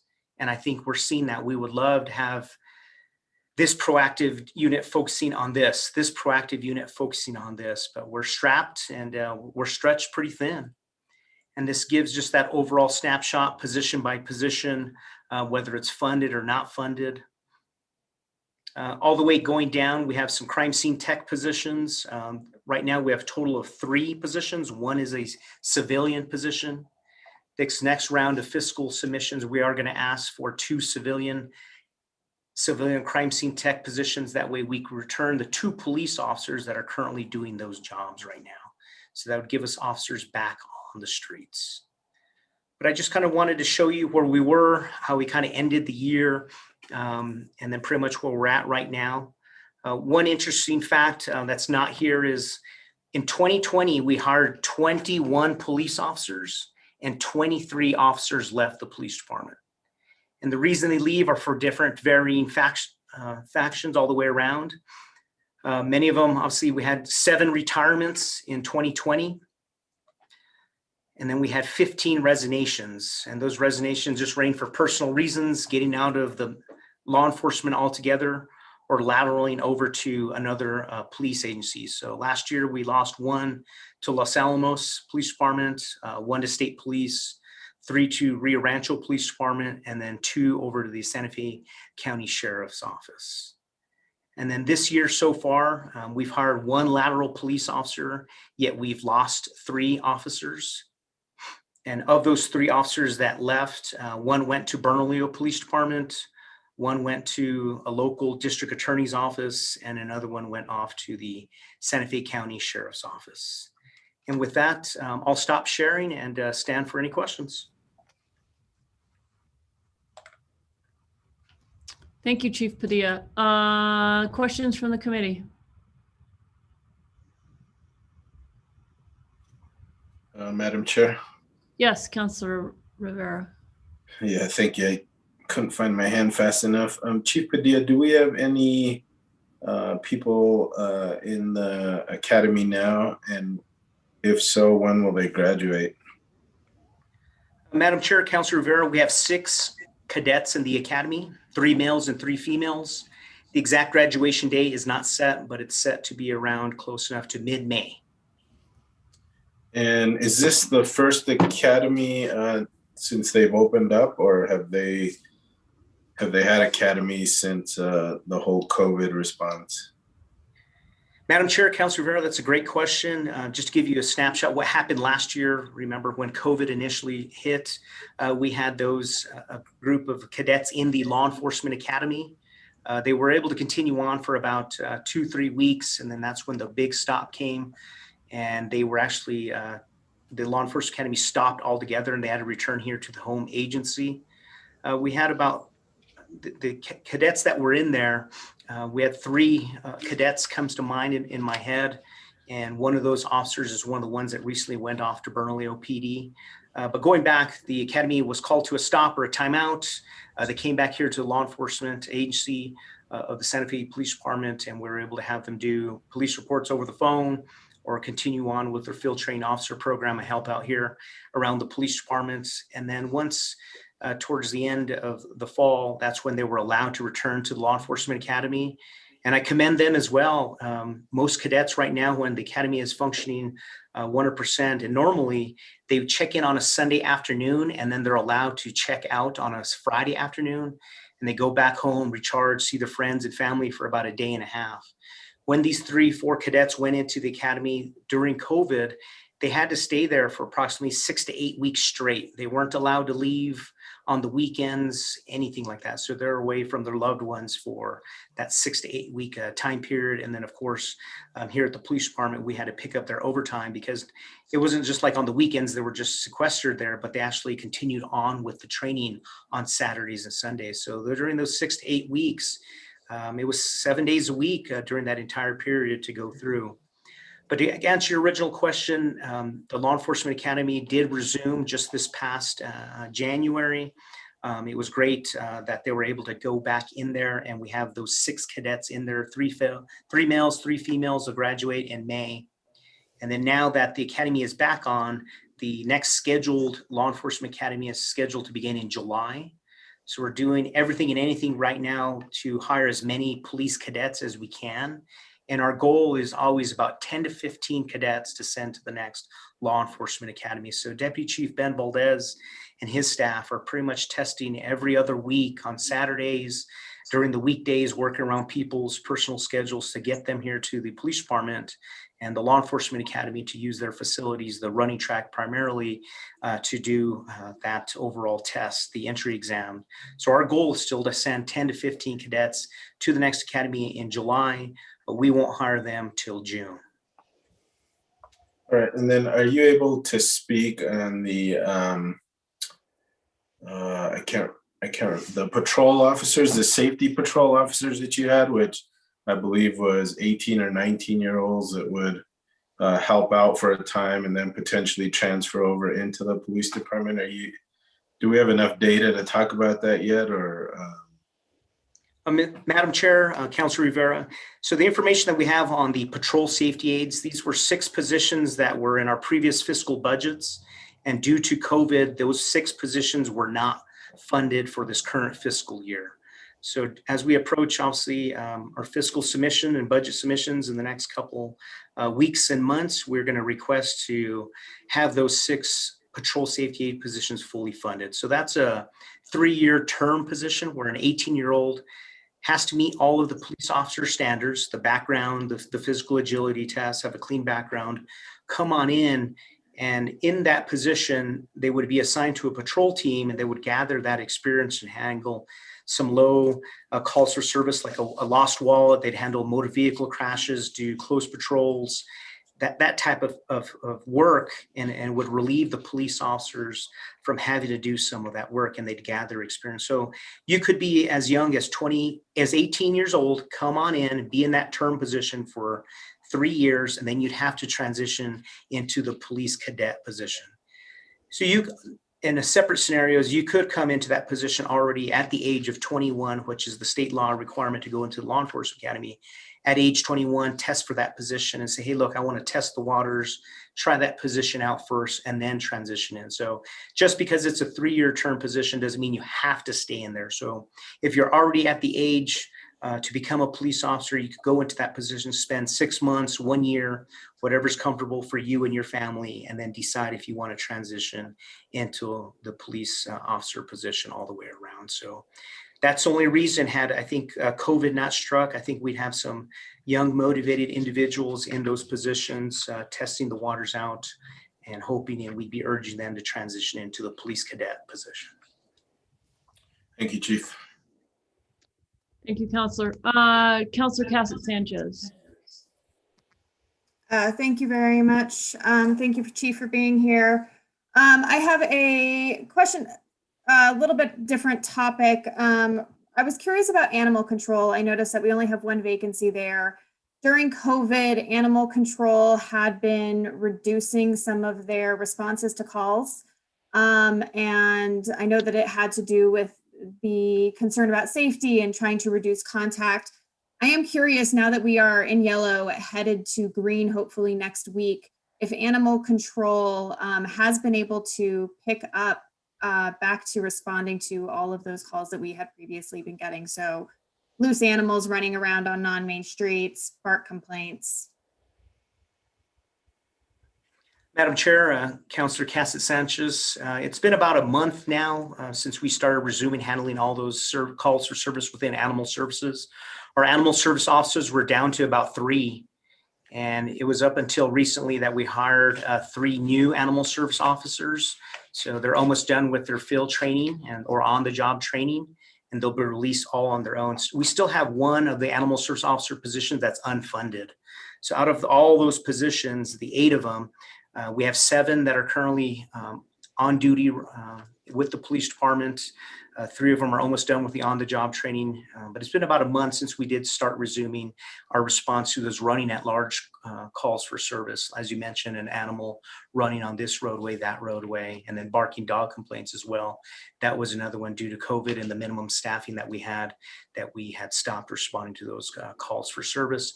But all of our animal service officers are here now, except for that one unfunded position. But as we approach the next fiscal budget request, we'll be asking that last position is opened up.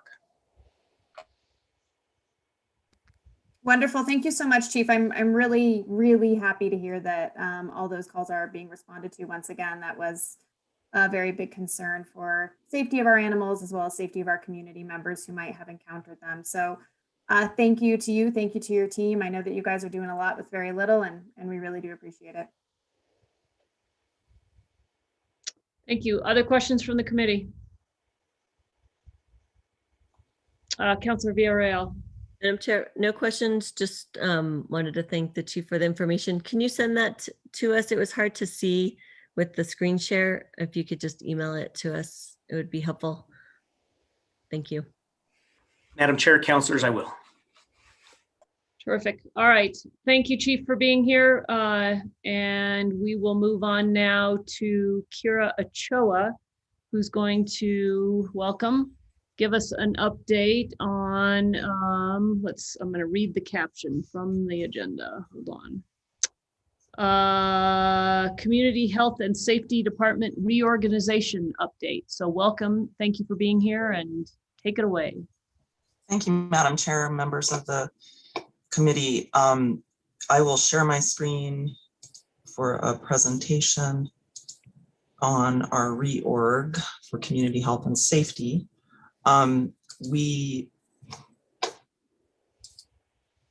began meeting as a group in September, convened by the mayor, city manager, and all of the department directors from police, fire, Office of Emergency Management and Safety, Recreation and Community Services. We really met monthly, and it was really just us sort of talking about individual issues we were working on, sometimes being able to identify things that we could collaborate on.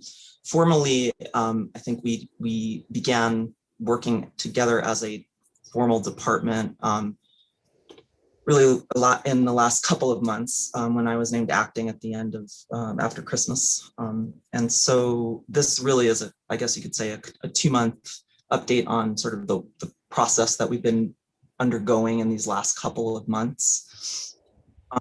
One thing we did was we put our values, vision, and mission together. We took a look at our existing individual stated values, mission, and visions for our individual departments. And we found we had a lot in common, which was very nice.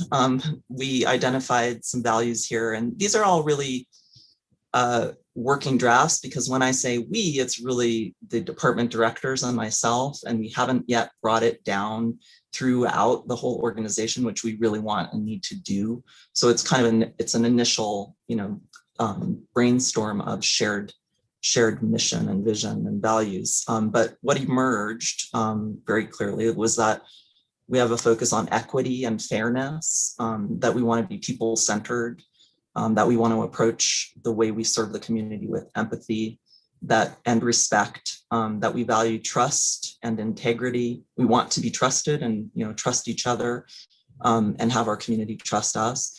And we want to be effective. So really our shared vision is that a healthy community is a safe community, and it is really for all people in Santa Fe now and into future generations.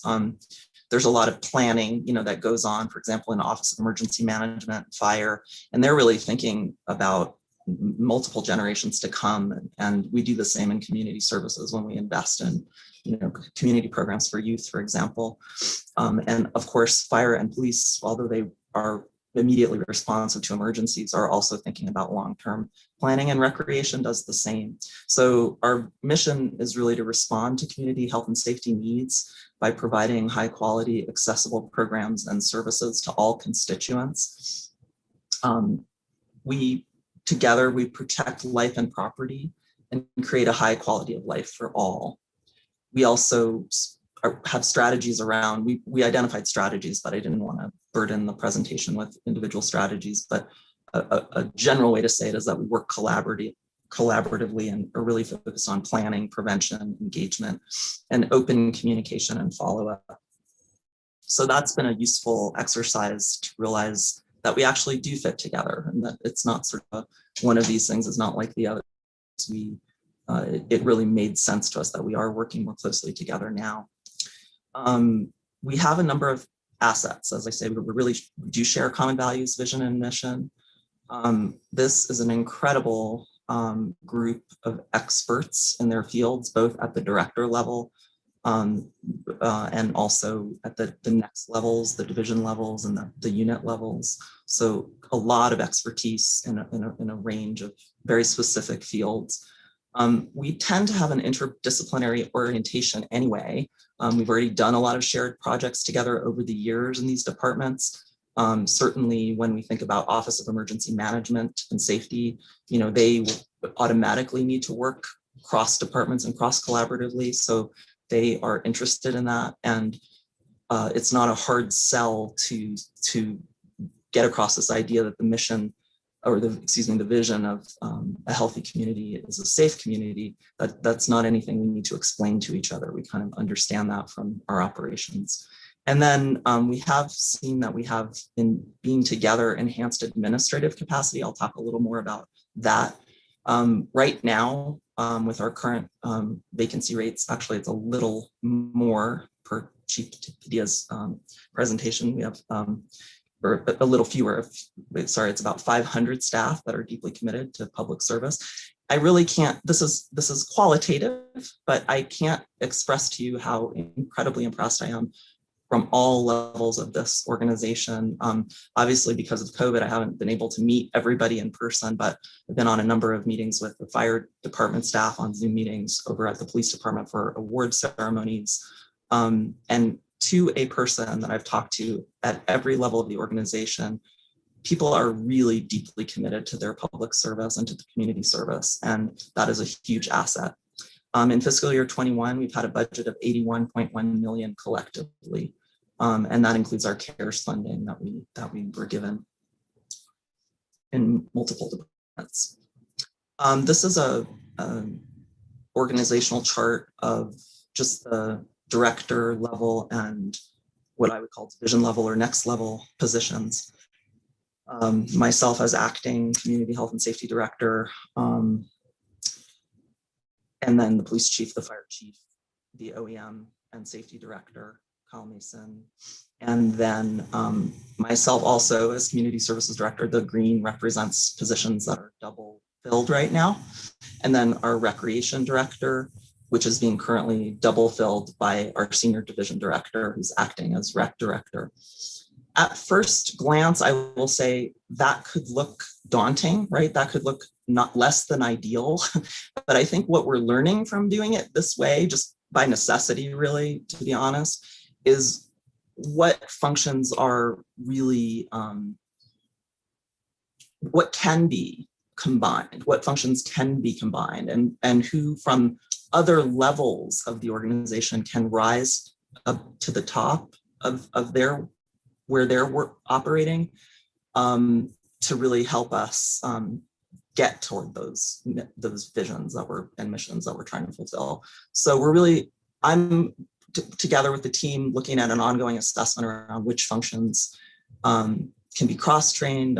How can we really think about advancement from every level of the organization up and create pathways for that? And how do we maintain our overall mission? One thing that we did was start to meet, I brought together all of the administrative staff from each department, including the administrative managers, fiscal managers, some project specialists, administrative assistants, and contracts specialists. And we've started to have monthly meetings where people can share what they do. We've recorded that, and that creates some efficiencies for us in terms of, our munis entry systems, for example. If someone doesn't, if someone needs extra help with a function, they can now call across a department to ask for that kind of assistance. And it's been pretty useful, I think, and we'll continue to do that. One thing is, because I have an administrative manager position, or had one empty in community services, I've been able to convert that to a position called administrative operations manager, which is open right now and not yet posted.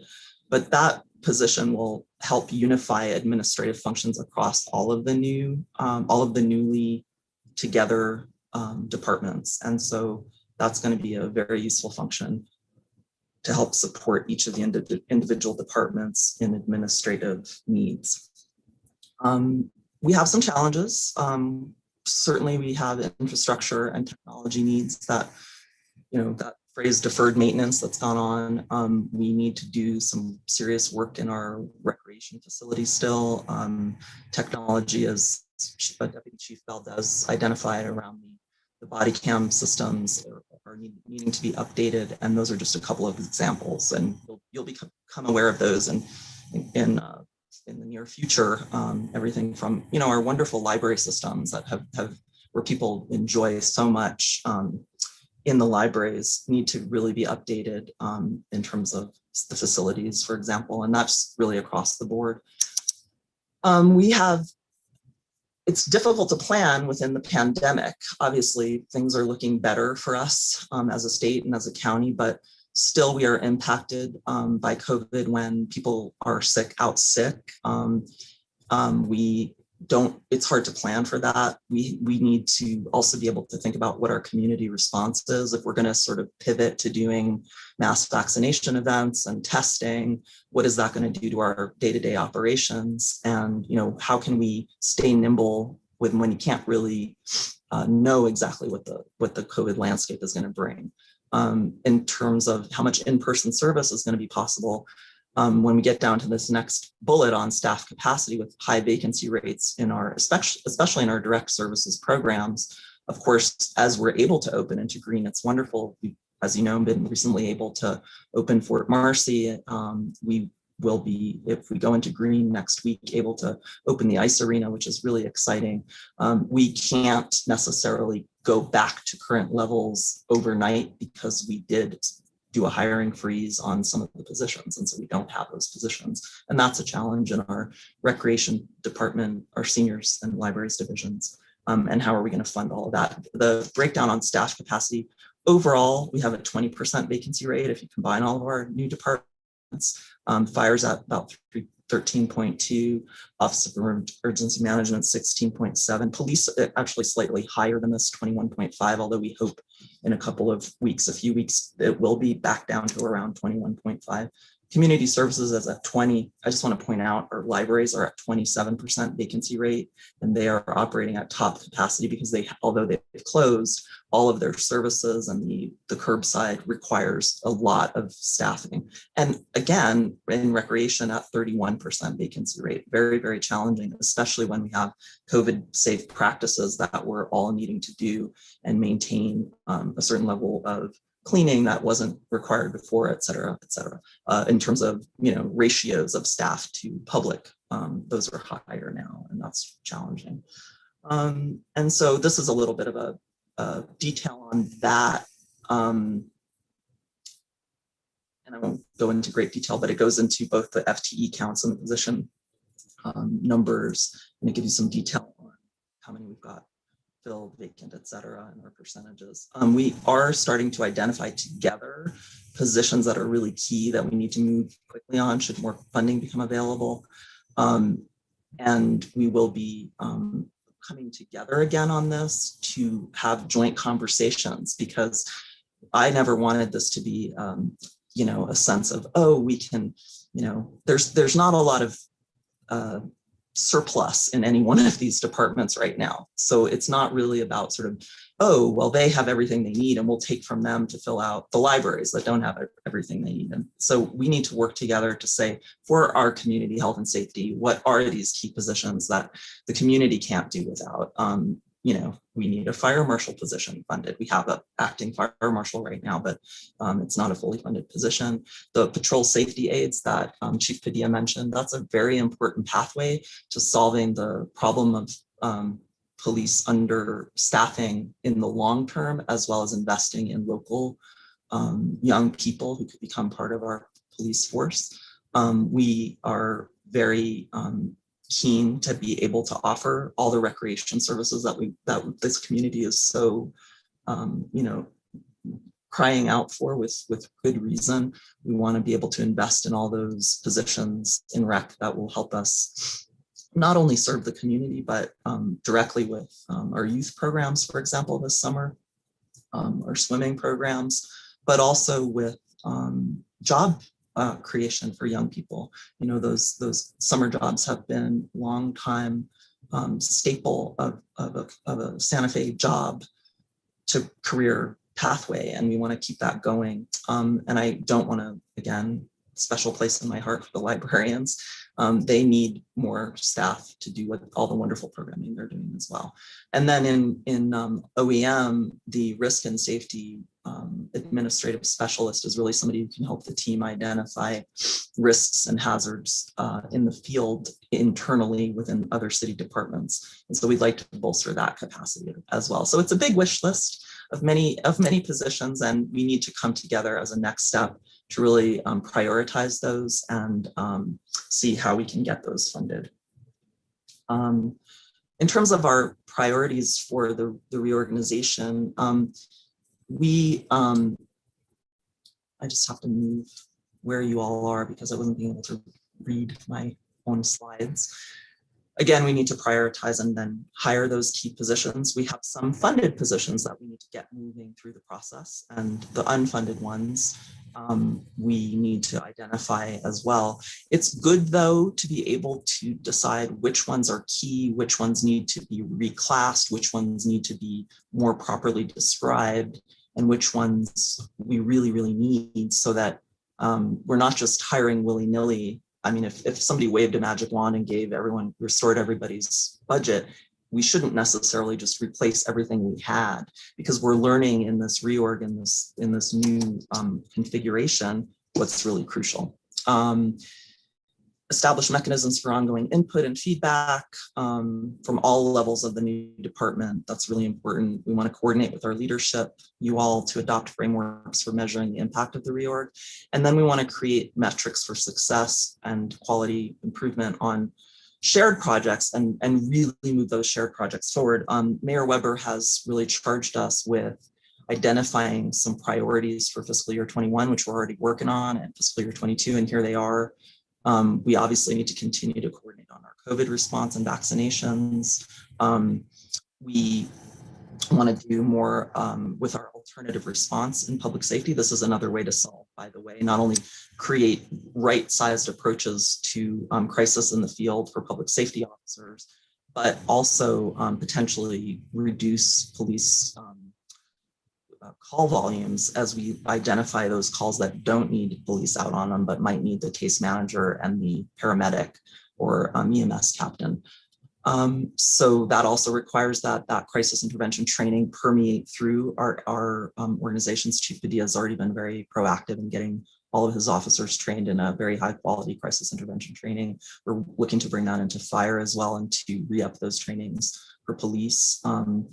We want to really focus on our youth, together to consolidate those youth programs in recreation, which is underway. All of the youth specialists that used to be in community services are now in recreation, and we intend to offer those high quality programs in some form this summer for every youth, no matter what their ability to afford that is, and they should all have access to the great facilities that we hope to be able to give them access to.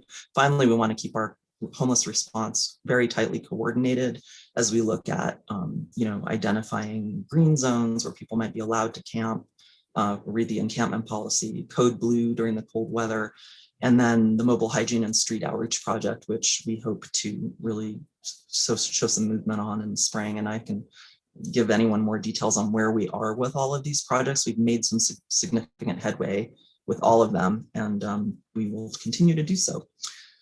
So we have lots more ideas. We've gathered together and we brainstorm ways in which we've always collaborated that we can also keep collaborating on. And we want to we're looking forward to what comes out of the Community Health and Safety Task Force recommendations as a guide for things that we might want to prioritize. We want to, make sure those Connect navigators in our system are connecting all of the various entities. We had a really interesting development there where the DA's office is actually having a navigator come into our system. So that is an interesting sort of way in which, the court systems and public safety systems are coming into the social services systems more closely and getting more closely aligned. Coffee with a Cop, very popular program. Hopefully we can do that again soon when everyone's safe. The seniors really love that. Our youth love that. And we can bring that into libraries and recreations in a way that we may not have done before. We've talked about wellness checks with seniors and fire, making sure seniors' homes are, safe and that we're preventing falls. And then we really want to look at an overall public safety response for injury prevention for frequent high utilizers of 911. But those are just some of our many ideas because it's a very creative and innovative group.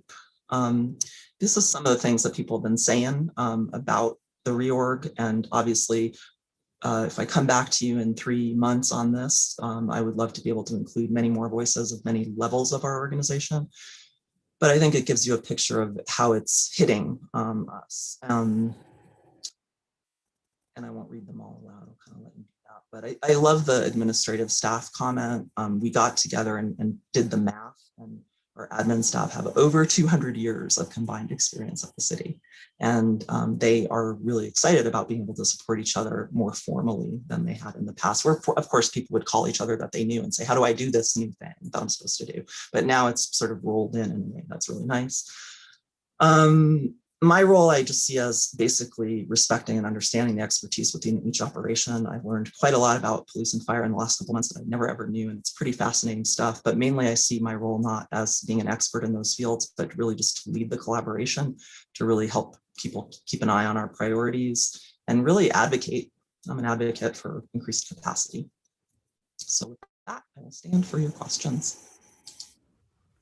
Great. Thank you, Kira. Very interesting and very thorough. Counselor Cassett-Sanchez, looks like you had your hand up first.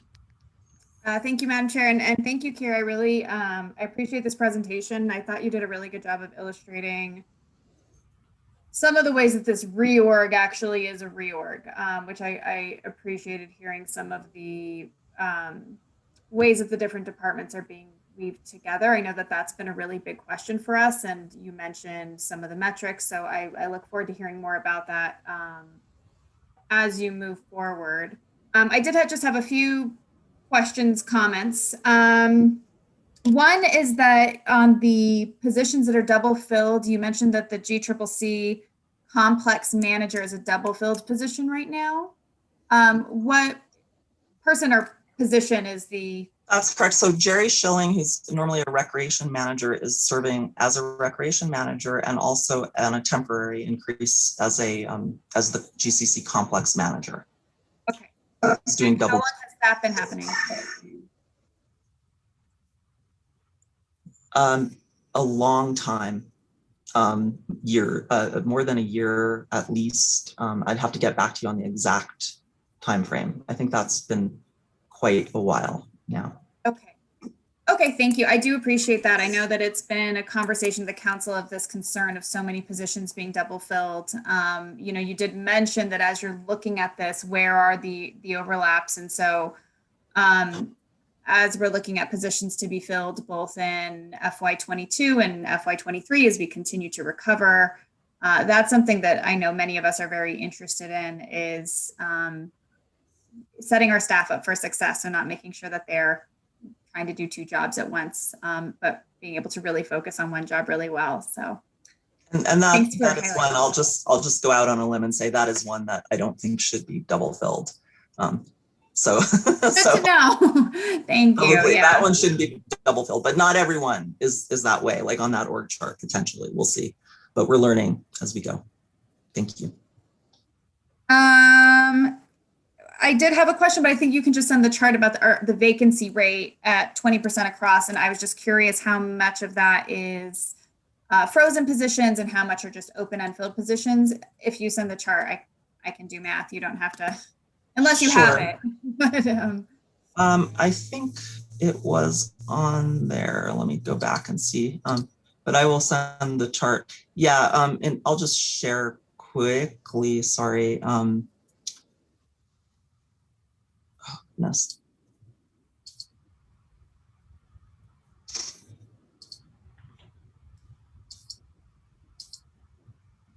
Sorry, if I go up,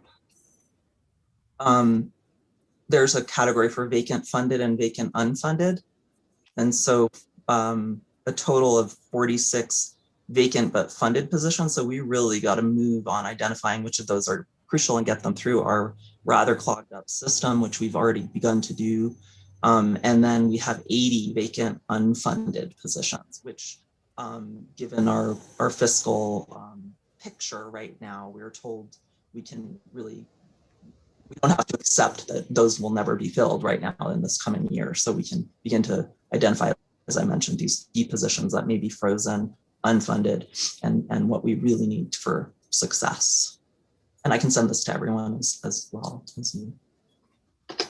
Thank you. And yes, I know that this is one of the really big challenges that we are facing citywide of these vacant unfunded positions. So I'm sorry. So you said that you've been told that of those 80 positions, we're not going to be able to fill any in FY22 at the moment, or are we still? The other opposite, that we should, that if we identify, you know, the ones that are key, there is the possibility that we will be able to fill some of those positions and fund some of those positions. We're also being asked, though, and it's a good exercise to really look at what's vacant and funded, but maybe hasn't been as necessary, that we could then, you know, transfer those funds over to unfunded positions. So really, I'm doing an intensive analysis with my team of what's absolutely really crucially needed and what's maybe not or could be combined, or, you know, and to really be strategic about how we fund those positions.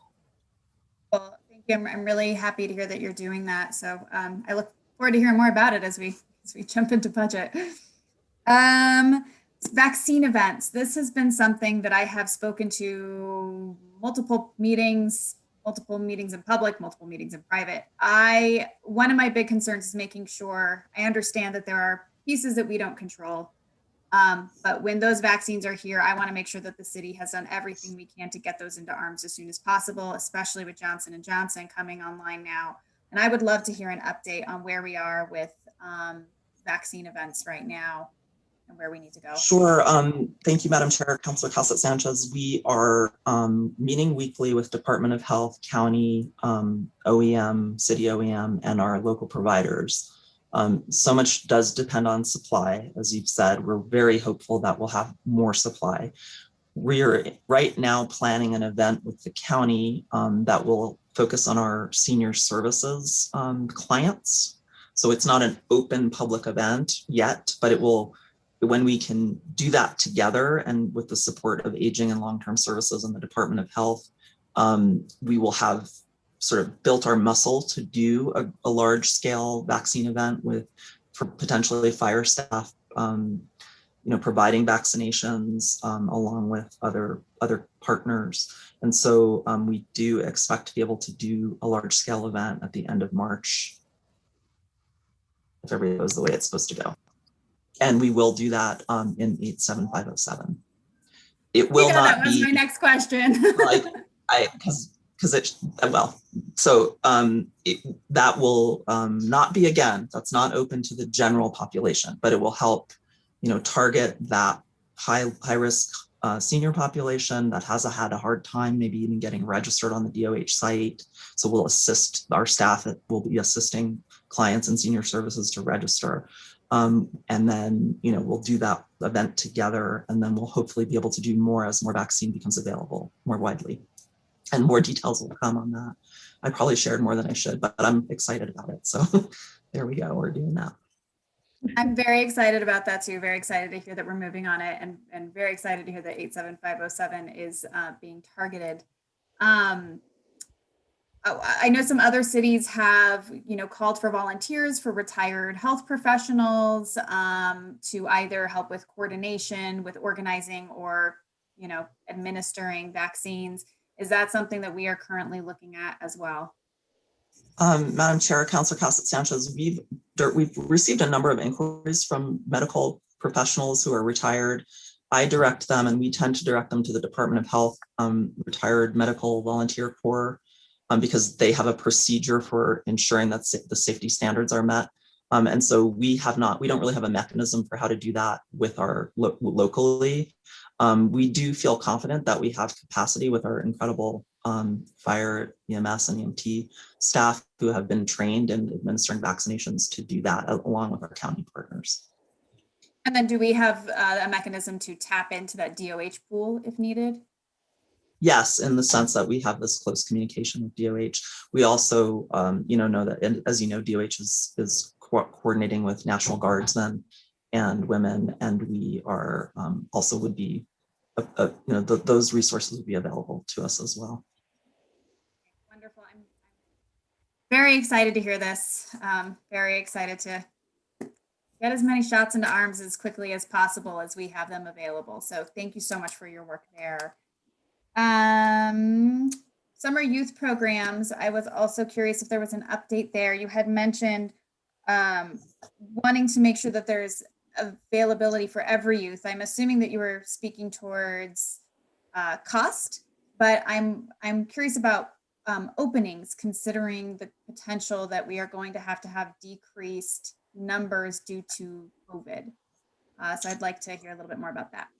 Madam Chair, Councilor Casas Sanchez, our staff is looking is actively creating that plan now. Yes, to answer your question, I was referring to accessibility regardless of income, which the Youth and Family Services programs have always provided. As this body knows, we've had historically 2 programs, one going out of rec and one going out of Youth and Family Services. That will no longer be the case. It will all be operated out of rec, but the same populations that got served in Youth and Family Services who, needed free or reduced lunch for the program, whose families didn't have capacity to pay for the program will continue to be served in the rec now that the program is in recreation, and the Youth and Family Services staff are working closely with Recreation to identify the educational goals for those programs. In terms of how many youth we can serve and how we will do that, all of those details are being worked out. We have existing plans. We've been coordinating closely with state guidance on COVID safe practices. A lot of it is going to depend on where we hold those programs. Some of you who may have gone through those programs, like my kids went through those programs, who may be a little older, have told me we used to do it out in the park all the time. So we are looking at how to do it more outdoors, which could be very healthy. But we probably likely won't be able to serve the 1,000 kids that we've historically served during those 8-week programs because of staffing levels and the need to be safe. However, if we have additional funding, we can redirect those funds toward voucher programs for other other entities that are able to serve youth and would provide scholarships to youth. So we're really looking closely at that. And Melissa Bustos, who's been organizing those programs over at the Rec Center for years, is now supervising the entire youth specialist staff. And they're actively working on that plan, which we will be bringing forward to the governing body for funding shortly. And then do you happen to know, communicating with the other youth programs in the community, what capacity is looking like community-wide due to COVID? It's reduced. Madam Chair, Councilor Cassett-Sanchez, it is reduced. Those ratios are real. People want to make sure they're serving kids safely, and then those venues, whether they're indoor or outdoor, dictate to a large extent. We're also keeping our close eye on the state guidance on all of that, on what happens when we go green, et cetera. So it's reduced. Not every family is wanting to send their children into those programs too, so that the need may be slightly reduced. But we are coordinating closely. Julie Sanchez coordinates closely with the Santa Fe Public Schools and all of those programs that connect back to the schools as well. So I don't have a quantifiable number on that right now, and I can follow up with you a little bit on that. But I think that's an important thing we do, is kind of assess the need and stay in constant communication about that. We know that when we ran our voucher program through our CARES funding, we couldn't meet the demand for that program. So try to do that going forward. Yeah, that'd be wonderful. And I'd be curious to hear about capacity restrictions that are either at the city level or even with our partners and around the community that are due to the venue, and then capacity restrictions that are primarily due to staffing levels. And one of those we have a little bit, well, both of them we potentially have a little bit more control over. So I would be interested to hear about those pieces. Next question had to do with Santa Fe County Connect.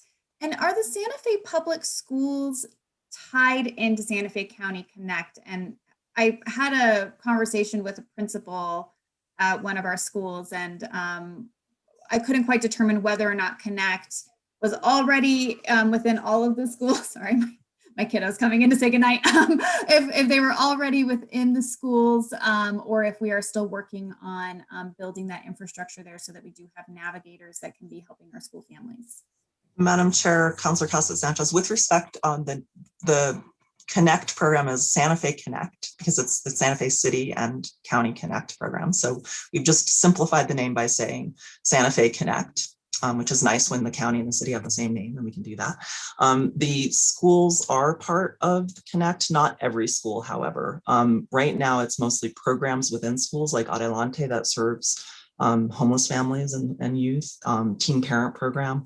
And then we are working on identifying additional, what we call navigators at schools who want to join in. And Julie and her team are working closely with the schools and Superintendent Garcia on that project. And we're adding navigators to the Connect network rapidly. And so we do expect to see that connection grow. Wonderful, that's exciting. I'll follow up with Julie on that one as well, just so I can chat with her a little bit about what I learned from the school side. And then last question, one program that I had researched and was interested in looking at here in Santa Fe is the domestic violence response team that Albuquerque has. And I'm just thinking that how this reorg is bringing these different departments in, and as we are looking at the integration of mental health and social work into public safety and the police department, I would really like us to explore how we might also be able to bolster that domestic violence response as Albuquerque has done. Have you guys discussed that at all? Has it been on the radar, or am I now throwing something else on the radar? I'm excited to have it on the radar. I mean, indirectly, we do address that in the Connect network where we screen for domestic violence. And as the Connect network becomes more integrated with public safety and the courts, I think we can do that more and more. But I will look at the Albuquerque program as a model, and we can continue that investigation and potentially grow that. Great, thank you so much. I don't believe I have any other questions, but thank you so much for being here, and thank you to your entire team. And I know there's been a lot of really wonderful work. I know that your team did a lot of work with CARES Act dollars and getting those dollars out the door, and we greatly appreciate it. So, and then obviously all of our first responders who have really been on the ground and putting themselves at risk every single day during this pandemic, as well as on top of the other risks that they already took on with those positions. So please pass along my gratitude to your entire team. And thank you. Thank you. Counselor Villarreal, you're next on the list. Thank you, Madam Chair. Thank you, Director Ochoa, for joining us and for the thorough presentation.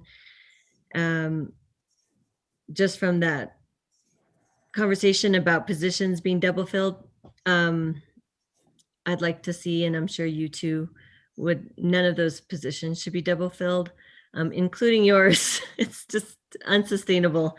So I just want to let you know that that's a challenge, and we don't want to contribute to more burnout in our staff. I was just curious. I couldn't remember. Melissa McDonald is in, let's see, Parks. I'm always confusing the two. Okay, so never mind. Scratch that question. So Mr. Munoz's position is, who's double filling that then? Madam Chair, Councilor Villarreal, Gino Rinaldi, the Senior Services Division Director, is currently acting also as the Recreation Department Director. Got it. Okay. I'm tired because I've been on Zoom nonstop with the grant review process since 8 a.m. So I'm kind of slowing down here. The one thing maybe we can talk about another meeting is the mental health response team and how that's going. I actually heard a presentation on the radio about it from our police officers. And I was like, wow, how come we don't know about this? There were some interesting things they talked about. So I think that those response models that are being explored for behavioral health related to 911 calls, I would sure like to hear more about that, and how that's going and who's on the ground. I guess one thing I did want to know is, what team, is there just one team, like a pilot team functioning right now, or can you just give that? Sure, Madam Chair, Councilwoman Villarreal, right now the team is still forming. The EMS captain from fire was hired 2 weeks ago. The 2 case manager positions that will support that unit are currently advertised, and I think they close. We'll look at the pool in a couple of weeks and see if we can, fulfill that team. And then Chief Padilla has identified an officer who's interested, but that position will also be, to be determined which officer will also staff that team, that unit, the alternative response vehicle. We have the vehicle, we have most of the staff. We need the 2 case managers now, and the team from fire and police are working closely to hammer out the protocols, which calls that unit will go out on and how that'll work. So we hope before the end of the fiscal year that unit will be out and we'll have some understanding of how it's running. But if you look at all of the other communities that have instituted this, from Denver's SMART program to Eugene's Cahoots program, we're seeing that it's effective. I don't think we need to test whether it's effective. We know it is. It's just how we are going to want to run it here in Santa Fe. And I'm eager to see it scale up sooner rather than later into at least 2 units, because I think that will have a tremendous impact on the community and the quality of response we can give for people who are having behavioral health issues in the field. We can link back to the county's crisis center in a new way when they come online. And again, I think it's going to help us in the long term. We might not see this right away, but we'll start measuring it right away. We'll get a baseline right away. We will see, I think, reduced volumes for the police as we identify those calls that they don't need to go out on, that safely we can go out with just a case manager and an EMS person. Got it. Give Thank you you. more detail as we have it. And you said 2 positions that were advertised there for social workers? Case managers. So the way the structure works is that as part of the fire department has hired a clinical social worker to oversee existing case managers, and that person will oversee these new case managers. And so those are folks, they don't necessarily have a clinical license yet. They have experience and training in that field, and they're overseen by the licensed clinical social worker who works with the fire department. Got it. And they're Okay. referred to case managers that are already in the fire department for longer term follow-up. Okay. Seeing as how you're saying it's still being formed, it was interesting then, I don't know what, if you said it hasn't been totally organized, the chaplain was talking about it on the radio as if it was done and running, and so would be interesting to know what you're talking about. Madam Chair, Councilwoman Viordal, I heard that too. And the staff were surprised to hear it as well. So we addressed that issue. I think that was an aspirational presentation on the part of the chaplain, who was really wanting to see that happening. But, a lot of careful planning, a lot of concerns around safety, and we're wanting to cross all our T's and get the right people to launch it in the right way, which we intend to do this spring. Well, it sounded great, but it did sound like we were already hitting the ground and running. So probably got to check that and make sure that you all are on the same page. When you said about the DA navigators, I'm just curious more about their purpose and how are they integrated into the city? Madam Chair, Councilwoman Viordal, there's one navigator in the DA's office when cases are basically not, they're diverted from the court system. The DA determines that that's viable and valuable and working in coordination with the client's attorney. Then it's great to have resources to offer those folks, whether they're treatment services or basic needs that they may not have had. And the DA navigator gets permission from the person who is being served and to refer them into the network. And so they just have better access to a range of services more immediately than they would maybe normally have. So rather than picking up a phone and calling, Santa Fe Recovery, this can go through the Connect system and they can get a full array of supports. Great, thank you for the clarity. And then just wanted to know, since we utilized CARES Act funding for these 2 particular initiatives, I wanted to know more how the mobile activities van is functioning. And then there was a tutoring program that was implemented, and I'm just wondering where that's at. Madam Chair, Councilwoman Villarreal, the mobile recreation program, I'll attest because my child benefited from it recently, is really great. And it's happening. The youth specialist staff are, staffing that program. They go outside in area parks and they teach kids skills like volleyball and soccer and all COVID safe. So that is happening right now, and people can book those services. So those vehicles are out in the community, and those staff people are able to serve young people in a very safe way out in the community. The tutoring program that had been proposed for that lives in community development. So I'd have to have Rich Brown speak to that a little more. And my understanding is that's happening via contracts with community mentors, but I'd have to refer that question to Richard Brown and his team. Sorry for the confusion. I just get confused. There's a lot of overlap anyway. It's like there's always going to be, there's no perfect distinctions. So right. Okay, thanks. That's all I have. Thank you again.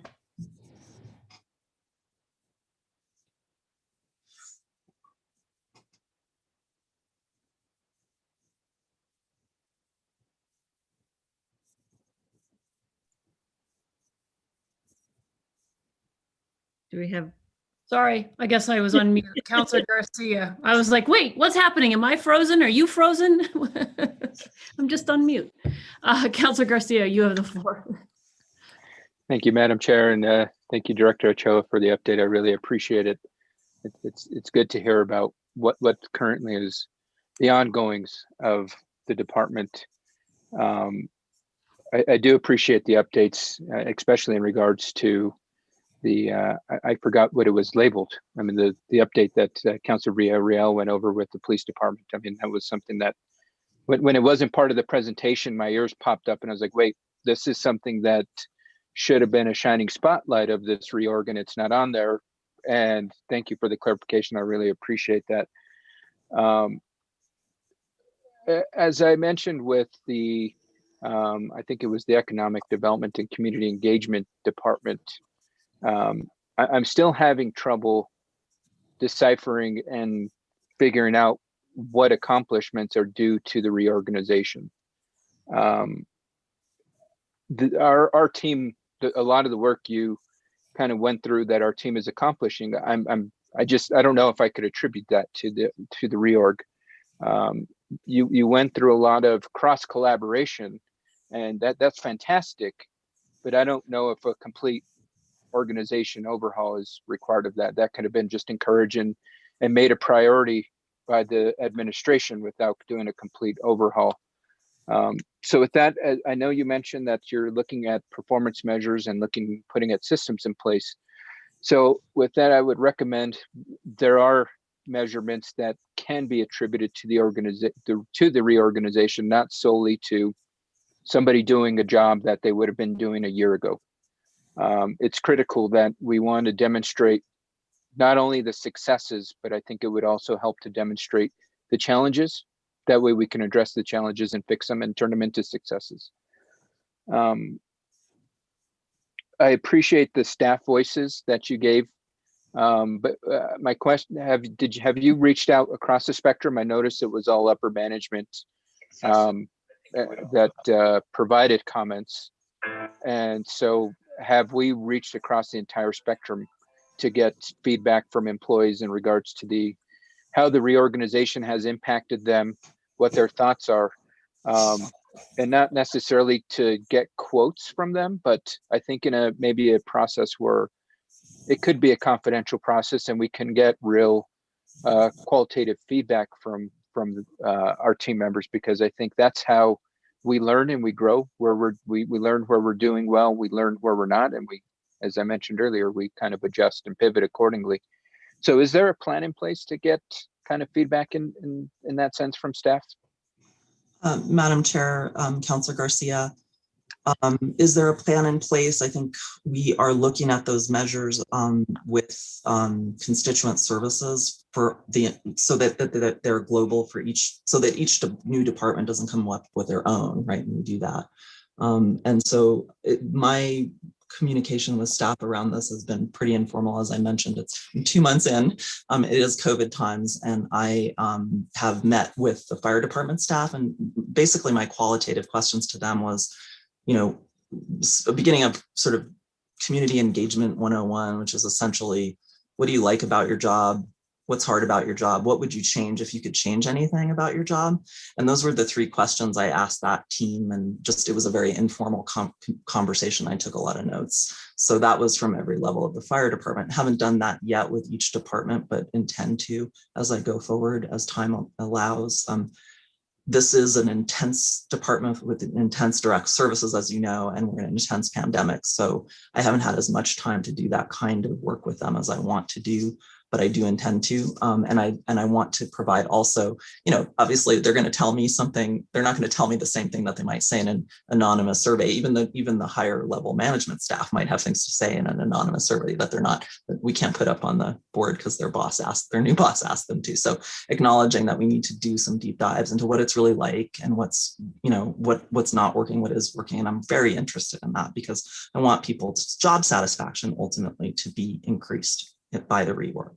I want them to feel that they have the support and the resources they need to do a good job, because I will tell you, the majority of our 500 employees are want nothing more than to do an excellent job.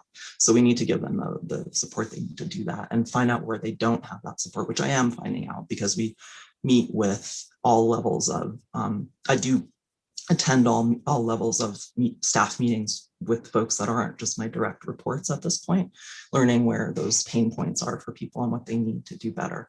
It's a little informal right now, and I'm still, I will admit, getting my legs about me in this first couple months, but definitely intend to keep doing more of that. I think the values, vision, and mission work is also important to bring through to all levels in a kind of iterative process.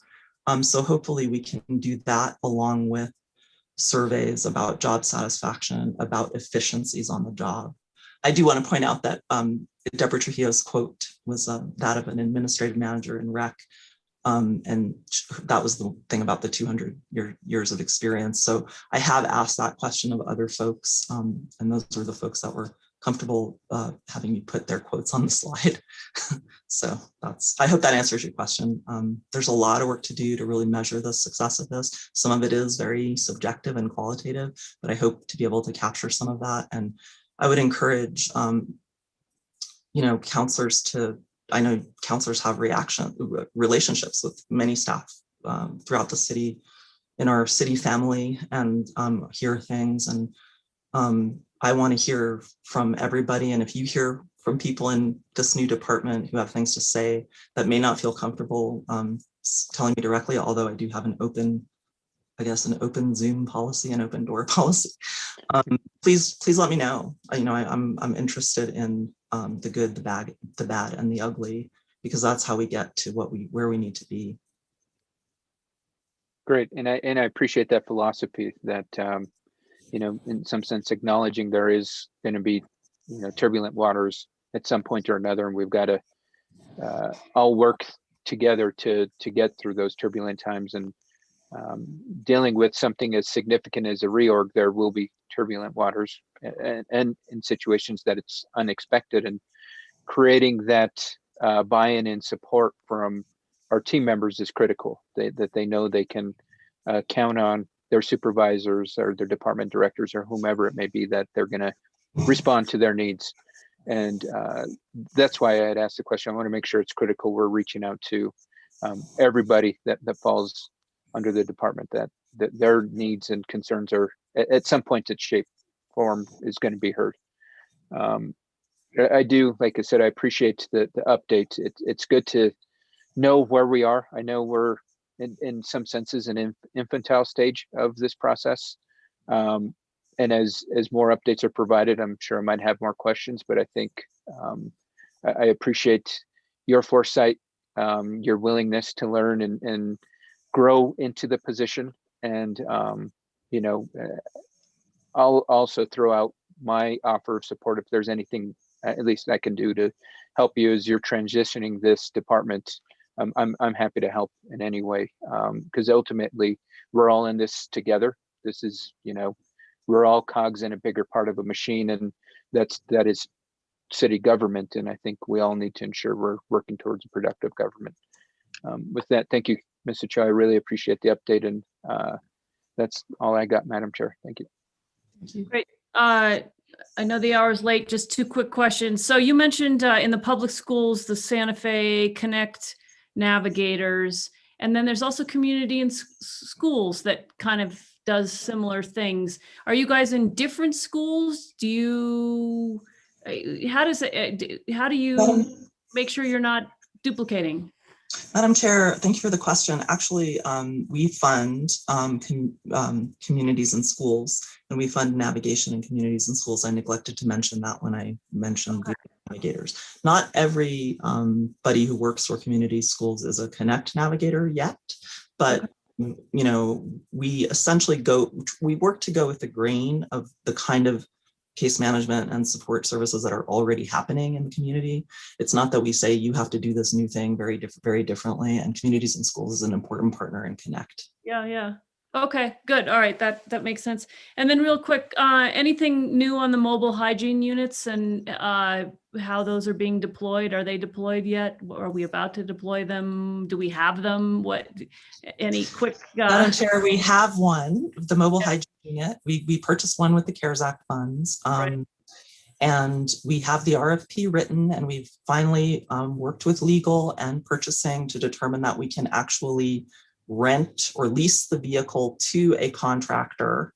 There was a concern about whether we would have to give that vehicle to the, and they'll have to carry their own insurance. So we've taken a number of months to work, or now 2 months to work some of those details out with risk and legal and purchasing. And I keep saying this, but we hope to have the RFP released within the next week or two. It's just that the process is slow. We have the vehicle, we have the beautiful RFP written. I say beautiful because I want to give a shout out to Anna Kale, my staff member who has expertise in homelessness and wrote this. It's like a work of art RFP. It's almost too good to actually make it real. But anyway, no, we intend to make it real. Hopefully that'll be out in the spring. And I don't mean to joke, but it's such a need in the community that any support. And keep asking that question. That's a great question. And Okay, yeah, I don't want to put you on the spot, get it but out. No, it helps elevate I know it. we need it. Yeah. Okay, terrific. Thank you so much for your time tonight. Thank you for being here. Thank you for all the work you're doing. Hang in there, and yeah, just thank you. Thank you, Madam Chair. Thank you, all of you, for your support. All right, so from that, we will go to matters from staff. Jennifer, do we have anything? None tonight, Madam Chair. Great. Matters from the committee. Madam Chair. Yes, and Councilor Garcia had his hand up. I'm not sure if his is a new Oh, hand. that's fine. He can go. Okay, no. No, Madam Chair, that was an old hand. Old hand. So Councilor Rivera, you're up. Yeah, Madam Chair, I just wanted to thank you and the committee for allowing these presentations to be heard. We hadn't had a public safety meeting in some time. We had one in February, and I thought it really important to get this information out. So I appreciate you for working it into the agenda. Yeah, thank you for flagging it. I think they were really important information pieces, so thank you. Matters from the chair. Our next meeting is March 17th. And with that, if there's nothing else, thank you all, and we'll see you at the next gathering.